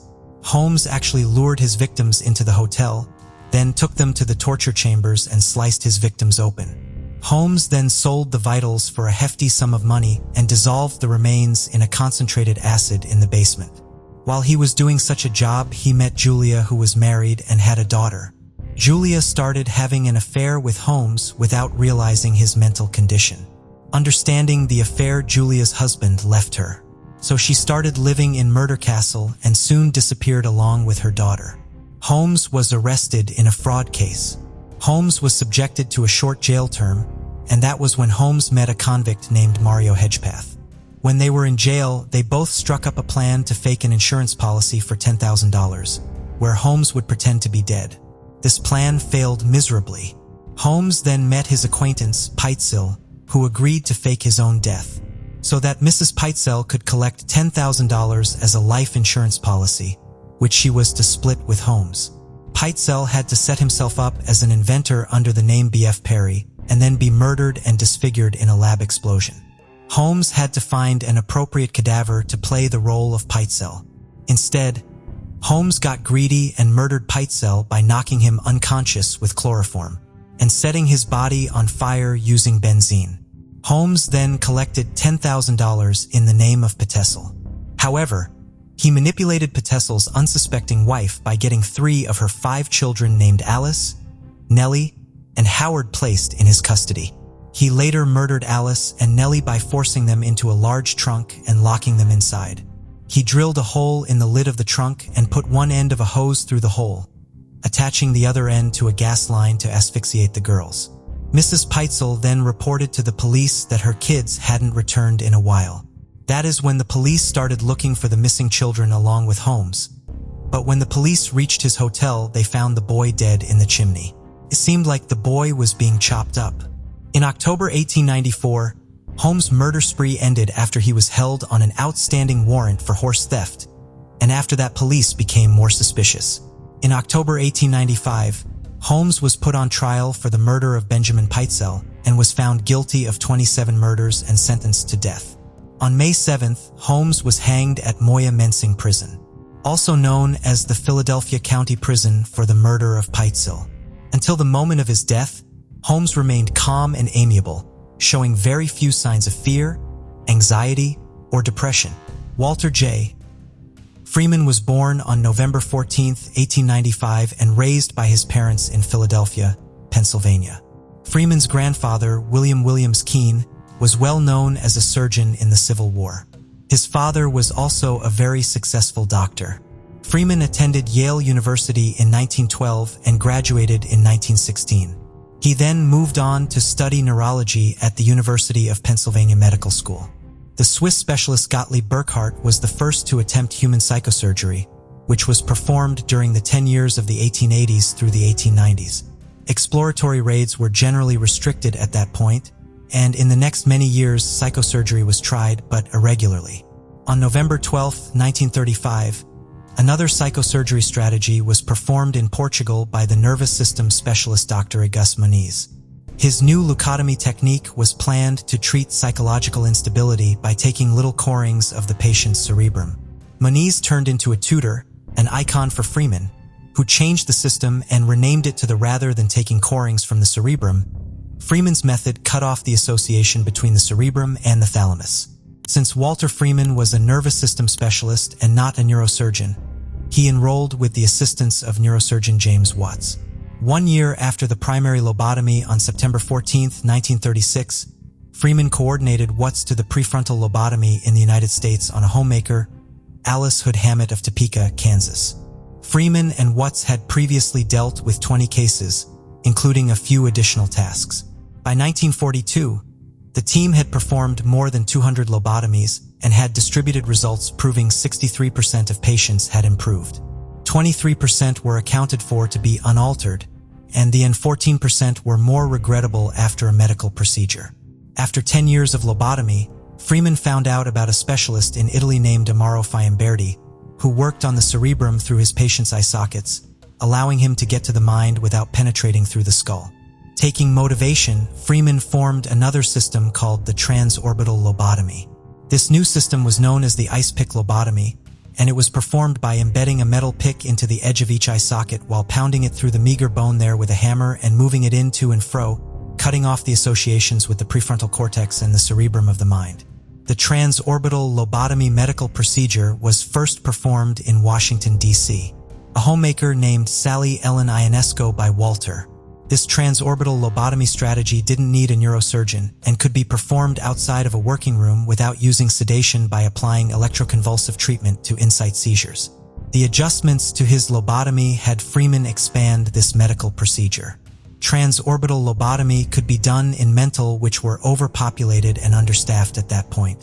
In 1950, Walter Freeman's long-lasting accomplice, James Watts, passed on their training and split from Freeman because of his resistance to the savagery and abuse of the transorbital lobotomy.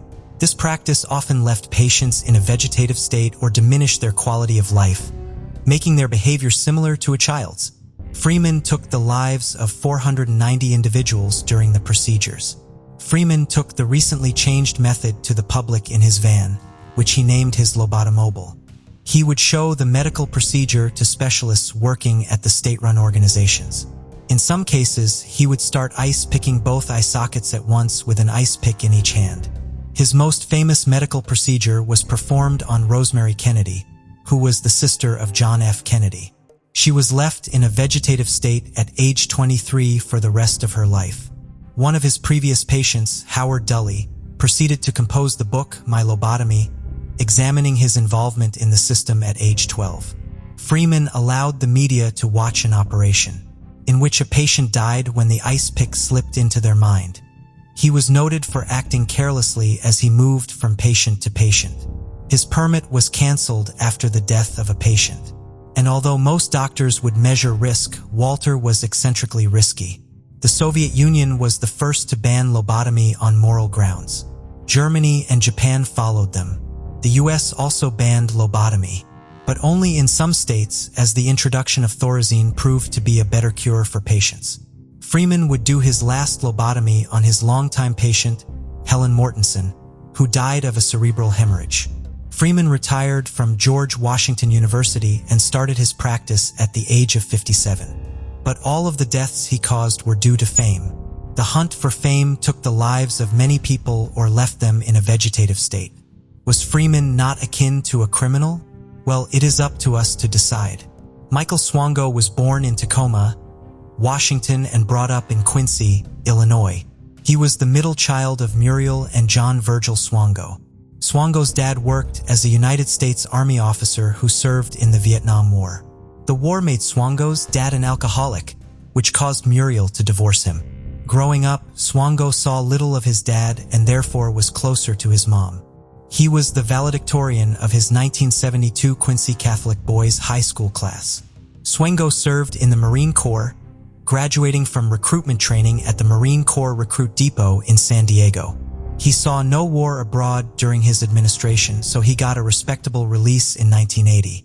Preparing with the Marines made him love physical fitness.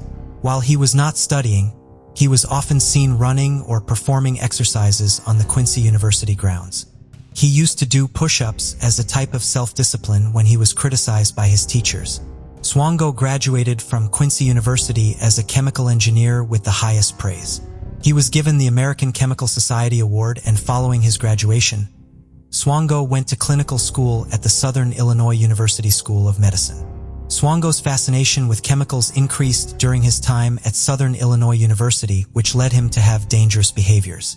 Although he was a splendid student, he liked to function as an ambulance attendant as opposed to focusing on his examinations. A distinct fascination with patients' deaths was seen during this time.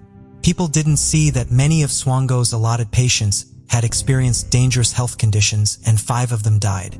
Despite an extremely unfortunate assessment in his senior member's letter from SIU, Swango acquired a careful temporary job at Ohio State University Medical Center in 1983.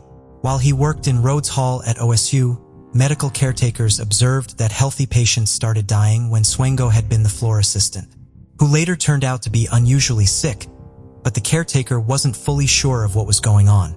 The caretaker mistook it for regular medication, but increased suspicions led Swango back to Quincy. In July of 1984, Swango got back to Quincy and started functioning as an emergency medical technician with the Adams County Ambulance Corps. Many of the paramedics on staff started to notice that whenever Swango arranged the coffee or got any food, a few of them would fall sick for no obvious reason. In October of that year, the Quincy Police Department was tipped off about Swango by his colleague. The police found arsenic and different toxins in his possession. On August 23, 1985, the court sentenced Swango to 5 years imprisonment for harming colleagues.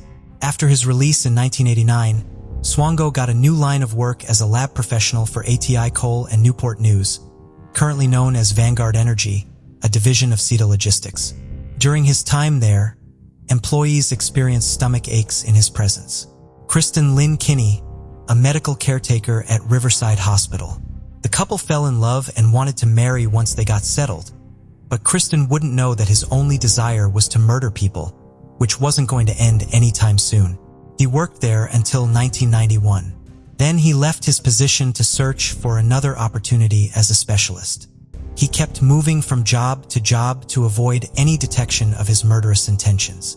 He made sure that he didn't stick to one job for too long as he was starting to attract people's attention. Most states won't give a clinical permit to a person with a criminal record, so he forged a reclamation of civil rights letter from Virginia Governor Gerald L. Bales, stating that his voting rights had been restored, due to the reports from companions and partners stating his great behavior. The American Medical Association briefly forgot about Swango when he got into the psychiatric residency program at the Stony Brook University School of Medicine in New York. Yet again, his patients started dying for no reason. After 4 months, Kristen committed suicide and arsenic was found in her body. The police were alerted, and they started getting all the details about the sudden death. And the police launched a criminal investigation. Before the police could get a hold of him, Swango had already escaped the country. In November 1994, Swango moved to Zimbabwe and utilized forged reports to get some work at Neen Luther Mission Hospital. Once again, his patients started dying. Dr. Zashiri, the clinical chief, suspended Swango. Confronted with hard proof of his fake reports and the prospect of a lengthy investigation into his time in Zimbabwe, Swango was charged with cheating the public authorities in March 1998. In July of 1998, he was sentenced to 3.5 years in jail. The judge ordered that Swango should not be allowed to plan or convey food or have any contribution. On September 6, 2000, he confessed to the 3 homicide counts, as well as counts of wire misrepresentation and mail fraud, under the watchful eye of Judge Jacob Mishler. At his sentencing, Swango confessed to having caused 3 homicides, lying about his job and causing the 4th demise, and lying about his 1985 conviction. Investigators read explicit entries from Swango's book which expressed the joy he felt during his killing spree. Judge Mishler sentenced Swango to 3 successive life terms with no parole. Shipman was born on January 14, 1946 on the Bestwood Estate, a board domain in Nottingham, Nottinghamshire. He was the second of 3 children of Harold Frederick Shipman, a transporter, and Vera Britz. His parents were faithful Methodists. While growing up, Shipman was a rugby player in youth associations. Shipman turned 11 in 1957, moving to High Pavement Grammar School, Nottingham, which he left in 1964. He succeeded as a distance sprinter during his last year at school. Shipman was exceptionally close to his mom, but unfortunately she was suffering from lung cancer when Shipman was just 17. In the latter phases of her sickness, she was given morphine by a specialist. Shipman saw his mom's pain decrease despite her terminal condition. 1963. On November 5, 1966, Shipman married Primrose May Oxtoby and the couple had 4 daughters. Shipman pursued medicine at Leeds School of Medicine, University of Leeds, graduating in 1970. He started working at Pontefract General Infirmary and Pontefract West, so he discovered how to manufacture solutions of pethidine for his utilization, for which he was fined £600 and momentarily went to a medication recovery facility in York, England. He qualified as a general practitioner at the Donnybrook Medical Centre in Hyde, close to Manchester, in 1977. Shipman kept functioning as a GP in Hyde all through the 1980s, and laid out his medical procedures at 21 Market Street in 1993, turning him into a regarded individual in the local area, but nobody in the locality could guess how that fame would be a potential axis of many murders to come. In March 1998, Linda Reynolds of Brooks Surgery and Hyde told John Pollard, the coroner for the South Manchester District, about the high death rate among Shipman's patients. Coroner John Pollard asked the police to investigate, but the police couldn't track down sufficient proof and shut down their investigation on April 17th. Shipman murdered 3 more people after the failed investigation. A cab driver named John Shaw let the police know that he had identified Shipman for murdering 21 patients. Shaw became suspicious as a number of the senior clients he took to the medical clinic, who appeared to be healthy, died in Shipman's care. Shipman's time as a GP was coming to a close. His last casualty was Kathleen Grundy, who was announced dead at her home on June 24, 1998. Shipman was the last person to see her alive. He later marked her passing testament, expressing the reason for her death as advanced age. Grundy's little girl, legal counselor Angela Woodruff, became concerned when specialist Brian Burgess informed her that a will had been made by her mom, and the will barred Woodruff and her children from claiming Grundy's wealth. But Grundy left £386,000 to Shipman. At Burgess's recommendation, Woodruff went to the police, who started an examination. When Grundy's body was uncovered, it was found to contain hints of morphine, heroin, and the police assessment of his computer uncovered that the medical records were created after her demise. Shipman was then captured on September 7, 1998. The police examined the deaths of different people who died under Shipman's care. The police explored 15 explicit cases against them. They found evidence of him issuing deadly dosages of heroin, marking patients as dead, and making wrong clinical records later that showed their chronic weakness. Shipman was presented at Preston Crown Court on October 5, 1999. He was accused of the murders of 15 ladies by deadly injections of morphine, all somewhere in the range of 1995 and 1998. The casualties were Marie West, Irene Turner, Lizzie Adams, Jean Lilly, Ivy Thomas, Muriel Pamela Hilly, Maureen Ward, Winifred Meller, Joan Melia, Kathleen Grundy. Shipman's lawyers attempted to isolate the Grundy case from the others. On January 31, 2000, following 6 days of thought, the jury found Shipman to be liable for 15 counts of homicide and 1 count of imitation. Mr. Justice Forbes then condemned Shipman to life imprisonment on every one of the 15 counts of homicide. He was never released, while simultaneously he was charged with a punishment of 4 years for forging Grundy's will. Shipman reliably denied his involvement, questioning the logical proof against him. Shipman's wife Primrose supported her husband's innocence even after his conviction. Shipman was the only medical professional throughout the entire existence of British medicine who was responsible for intentionally murdering his patients. Harold Frederick Shipman, referred to by colleagues as Fred Shipman, was an English general specialist who is viewed as the most prolific serial killer in modern history with an expected 250 casualties. Shipman was seen as at fault for the homicide of 15 patients under his care. He was condemned to life imprisonment with the suggestion that he serve an entire lifetime. Shipman hanged himself in his cell at HM Prison Wakefield at 6:20 a.m. on January 13, 2004, the night before his 58th birthday. He was declared dead at 8:10 a.m. A declaration from the Queen's Prison Service showed that he had hung himself from the window bars of his cell using his bedsheets. Adams was born and raised in Randalstown, Ulster, Ireland. He was born into a family of Plymouth Brethren, an Auster Protestant sect of which he remained a member for his entire life. His father Samuel was a preacher in the local congregation and a professional watchmaker. He also had a passion for cars which he would pass on to Adams. In 1896, when Samuel was 39 years old, he married Ellen Bodkin, age 30. Adams was their first son, followed by a younger brother, William Samuel, in 1903. In 1914, Samuel Adams died of a stroke. 4 years later, William Samuel died in the 1918 influenza pandemic. This loss affected Adams gravely, but he still continued to pursue his education. In 1921, Surgeon Arthur Rendell Short offered Adams a position as an assistant houseman at Bristol Royal Infirmary. He spent a year there but did not prove to be a success. On Short's advice, Adams applied for a job as a general practitioner in Christian practice in Eastbourne, Sussex, and got the job. Adam moved to Eastbourne in 1922 to work as a general practitioner. Eastbourne was one of the wealthiest places. Gertrude Hullett, a member of the Eastbourne locality, had been depressed since the death of her husband. Adam was the one who treated her. Mrs. Hullett expressed her wish to commit suicide, which was when Adams prescribed sodium barbitone to relieve her pain and suffering. Grateful for the attention she received, she wrote a check for £1,000 on July 17, 1956, which Adams met his banker and ordered him to cash the check in a single day instead of 7 days to avoid any suspicion. The following day, Hullett took an overdose of sodium barbitone and fell into a coma. Dr. Harris attended her without the notice of Dr. Adams. Adams met with Harris and they both declared the condition a brain hemorrhage.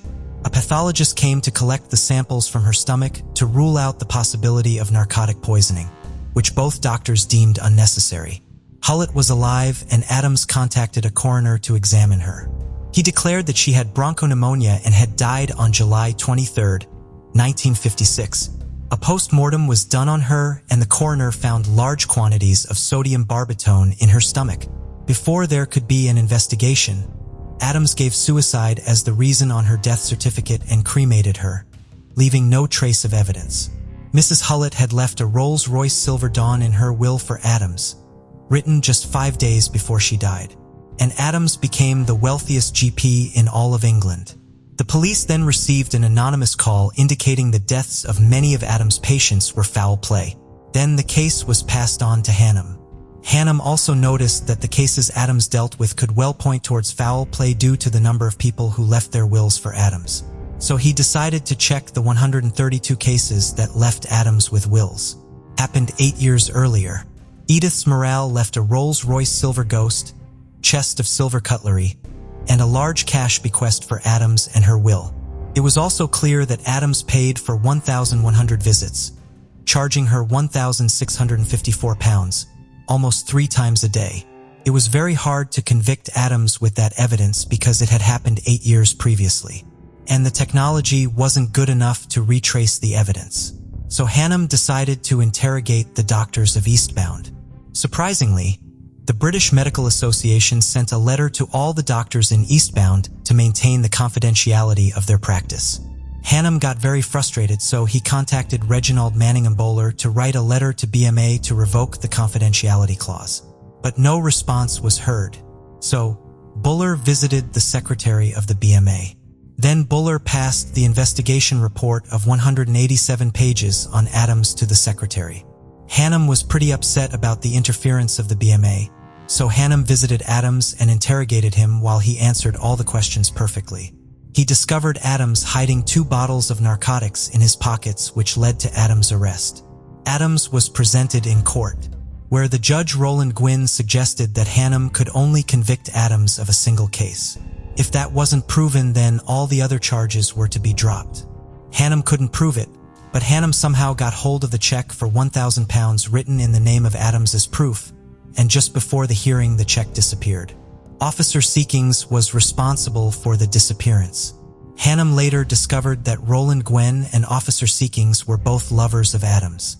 Adams' first trial received worldwide press coverage and was described as one of the greatest murder trials of all time, as well as the murder trial of the century. The trial also had several important legal changes.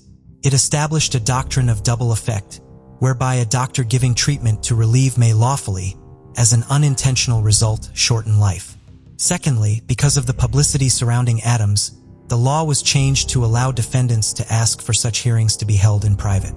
A lot of people in society knew for sure that Adams was the one responsible for all the murders, but the media could not attack Adams without the court's confirmation, so they published their opinions in the form of poems.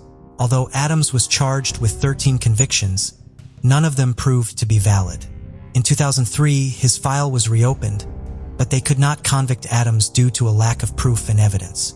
It was hard to convict because all of his patients were old people with some existing medical conditions. As doctors were allowed to use narcotics to relieve the pain of their patients, it was impossible to check how much dosage was issued by Adams. If Adams was convicted of using narcotics on patients, then they would have to convict all doctors. It is estimated that Adams murdered over 300 people. The only British doctor ever convicted of murder was Harold Shipman. And this was the list of doctors who chose to provide death instead of life-saving services. Some did it for money, while others did it for pleasure. Caledonia Charter Township, located in Kent County, Michigan, has a history dating back to its organization as a survey township in 1838. Situated about 10 miles southeast of Grand Rapids, it's part of the Grand Rapids metropolitan area. However, this seemingly normal location became the backdrop for a grim series of events. Sharon Gross, born to Jacob and Lois Gross, initially led a typical life. She got married, had 2 children, but eventually separated from her spouse due to differences. Struggling with loneliness after the separation, Sharon turned to drugs for comfort. Despite wanting to quit, her addiction pushed her into sex work to sustain herself and her drug habit. One late night on October 2nd, 1996, Sharon found herself in a troubling situation. The following day, October 3rd, 1996, a delivery person stumbled upon a body wrapped in a carpet during their regular rounds. They promptly informed Kent County officials. Kent County deputies reached 76th Street, southeast between Patterson and Craft Avenue in Caledonia Township, where they located a deceased female. The woman was 29 years old when this incident occurred, and her name was Sharon K. Hammock. She was sexually assaulted, strangled, stabbed twice in the head, hogtied, and dumped on the side of a highway. The assailant assaulted the victim, leaving DNA vaginally and rectally, as well as other items including a rope that was used to hogtie the victim. Sharon was a mother of 2 and 4 months pregnant when she was killed. This murder was one of the 12 Grand Rapid murder sprees in 1994. Although the police gathered all the DNA evidence present on the victim, they couldn't find the assailant due to a lack of resources and technology, and soon this case would turn cold. A string of crimes happened on the highways connecting the US, Canada, and Mexico borders over the years. There were over 500 murders along the highways of these countries, and over 200 possible suspects. These strings would also connect human trafficking that occurred across the states. The possibility of suspects being long-haul truck drivers was high due to the multi-jurisdictional nature of these heinous crimes. In 2006, Maryland State Police were investigating the homicide of a woman who was assaulted and stabbed to death. The assailant left DNA in that victim's body as well. The Highway Patrol has been heightened over the years due to the increasing number of crimes on the highways, and the murderer was very similar to that of Sharon's. Even after increased patrol by the police, they were still not able to get their hands on the murderer until 2022. On August 16, 2022, there was a regular traffic arrest of a man named Gary Artman. When police ran a check on his ID, they found that he was arrested in 1982 for a sex crime. He spent 10 years in jail in Michigan and was released in 1992. So the Mississippi Highway Patrol put him in custody and contacted the Kent County Sheriff's Office in Michigan. They verified his DNA with the crimes that occurred on the highway with the help of the Forest County Sheriff's Office in Mississippi, the Jefferson County Sheriff's Office in Alabama, the Columbia County Sheriff's Office in Florida, the Michigan State Police Crime Lab, the Kent County Prosecutor's Office, and the U.S. Postal Inspection Service. Using IgG, they were able to check that the DNA of the perpetrator found in the Maryland case in 2006 and Sharon K. Hammock's case in 1996 was from the same person. IgG showed a family tree of that DNA sequence, which included Gary Dean Artman, and his previous record showed that he worked and lived in Michigan when Hammock was killed. Further investigations reveal that shortly before the homicide, the victim was in Ontario, California, and it was found that around the same time, Gary Dean Artman was within 20 miles of Ontario, California when he was cited by local authorities. All of these clues added up to the arrest of Gary Dean Artman after 26 years, who is now being held in the Forest County Sheriff's Office in Mississippi. The Kent County Sheriff's Office is trying to extradite Gary Dean Artman to Michigan, but the extradition is still in progress. The 26-year-old cold case is now finally solved with the help of technology and diligent police officers. who never gave up on cold cases by showing trust with the families that lost a loved one. On August 18, 2022, one of Sharon's case detectives knocked on Terry Nowitzka's, Sharon's sisters, Dora and Walker. The investigator wanted to make sure that the family learned of the arrest first. He had also gotten on the phone with one of Sharon's other sisters, Tina DeYoung. DeYoung was stunned. "It's just a flood of emotion," she told the police. "I'm happy, but I'm sad too." DeYoung said the news brought up the pain of losing her sister all over again, but she is grateful to the Kent County Sheriff's Department for never forgetting about her sister. Unfortunately, Sharon's parents, Jacob and Lois Gross, were both deceased before justice was served. "Mama, we got justice for her," DeYoung said Thursday night, looking up toward the sky. "I'm sorry it didn't happen before the good Lord took you, but justice will be served. You can celebrate with her up there." Police had been working on an in-depth examination of the 1990 murders and spoke with Terry Nowitzka's in mid-May. "We would love to know who did this to her. It wasn't right for any of the girls to have done this to them. Just terrible," Terry said tearfully. "Sharon was a loving sister, a loving daughter, and a loving mother to 2 children, and we miss her so badly. She was a loving sister, a loving daughter, and a loving mother." Terry said her sister was 3 to 4 months pregnant when she was killed. "So there's a baby we don't even know about," she said. "Sharon wanted everything out of life for her children. I don't know who she got hooked up with on drugs. When she first got into it, she wanted to get clean for her children, but then she got so far into crack that it took her downhill. It was just terrible to see her on the streets. I hated seeing her there." Finally, Sharon's family could now feel peace after the murderer was brought to justice. And indeed, Sharon Hammock was not the only sex worker to have gone missing and eventually been found dead in Michigan during the 1990s. Incredibly, she was the 9th of 12 killed during that decade in the Grand Rapids area. According to WOOD TV, the majority had addiction issues and were engaging in sex work as a result, which was more likely to put them in harm's way with a dangerous predator on the loose. By the time they were discovered, most of the bodies were skeletal, which led to issues collecting forensic evidence. The first was 25-year-old Lisa Ottberg, who was discovered in 1994, while the final victim, known as 29-year-old Victoria Moore, in 1996. The LA Times reported in 1996 that a task force had been set up that involved officers from around the region meeting in the basement of the Grand Rapids Police Department to investigate the murders. They believed that most had been targeted as they worked the so-called Sin Strip in Grand Rapids, a north-south artery that incorporated the red light district at the time, while many also had links to a women's refuge called Rose Haven. Director of the organization, Brenda Delecky, told the newspaper at the time, "Someone has a hook out there that is drawing just about anyone in. I'd be really surprised if it wasn't a serial killer. It's too much to be a coincidence." Task Force spokeswoman, Lieutenant Carol Price, commented in response, "We're not denying that it's a possibility, but we don't concentrate on that theory to the exclusion of others.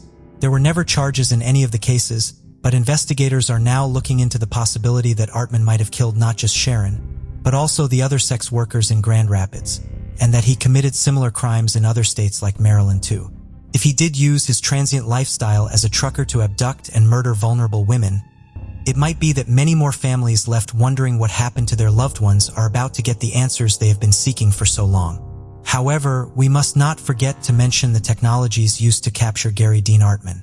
This case shows that no matter how anyone tries to escape the consequences of his or her actions, they will come back full circle.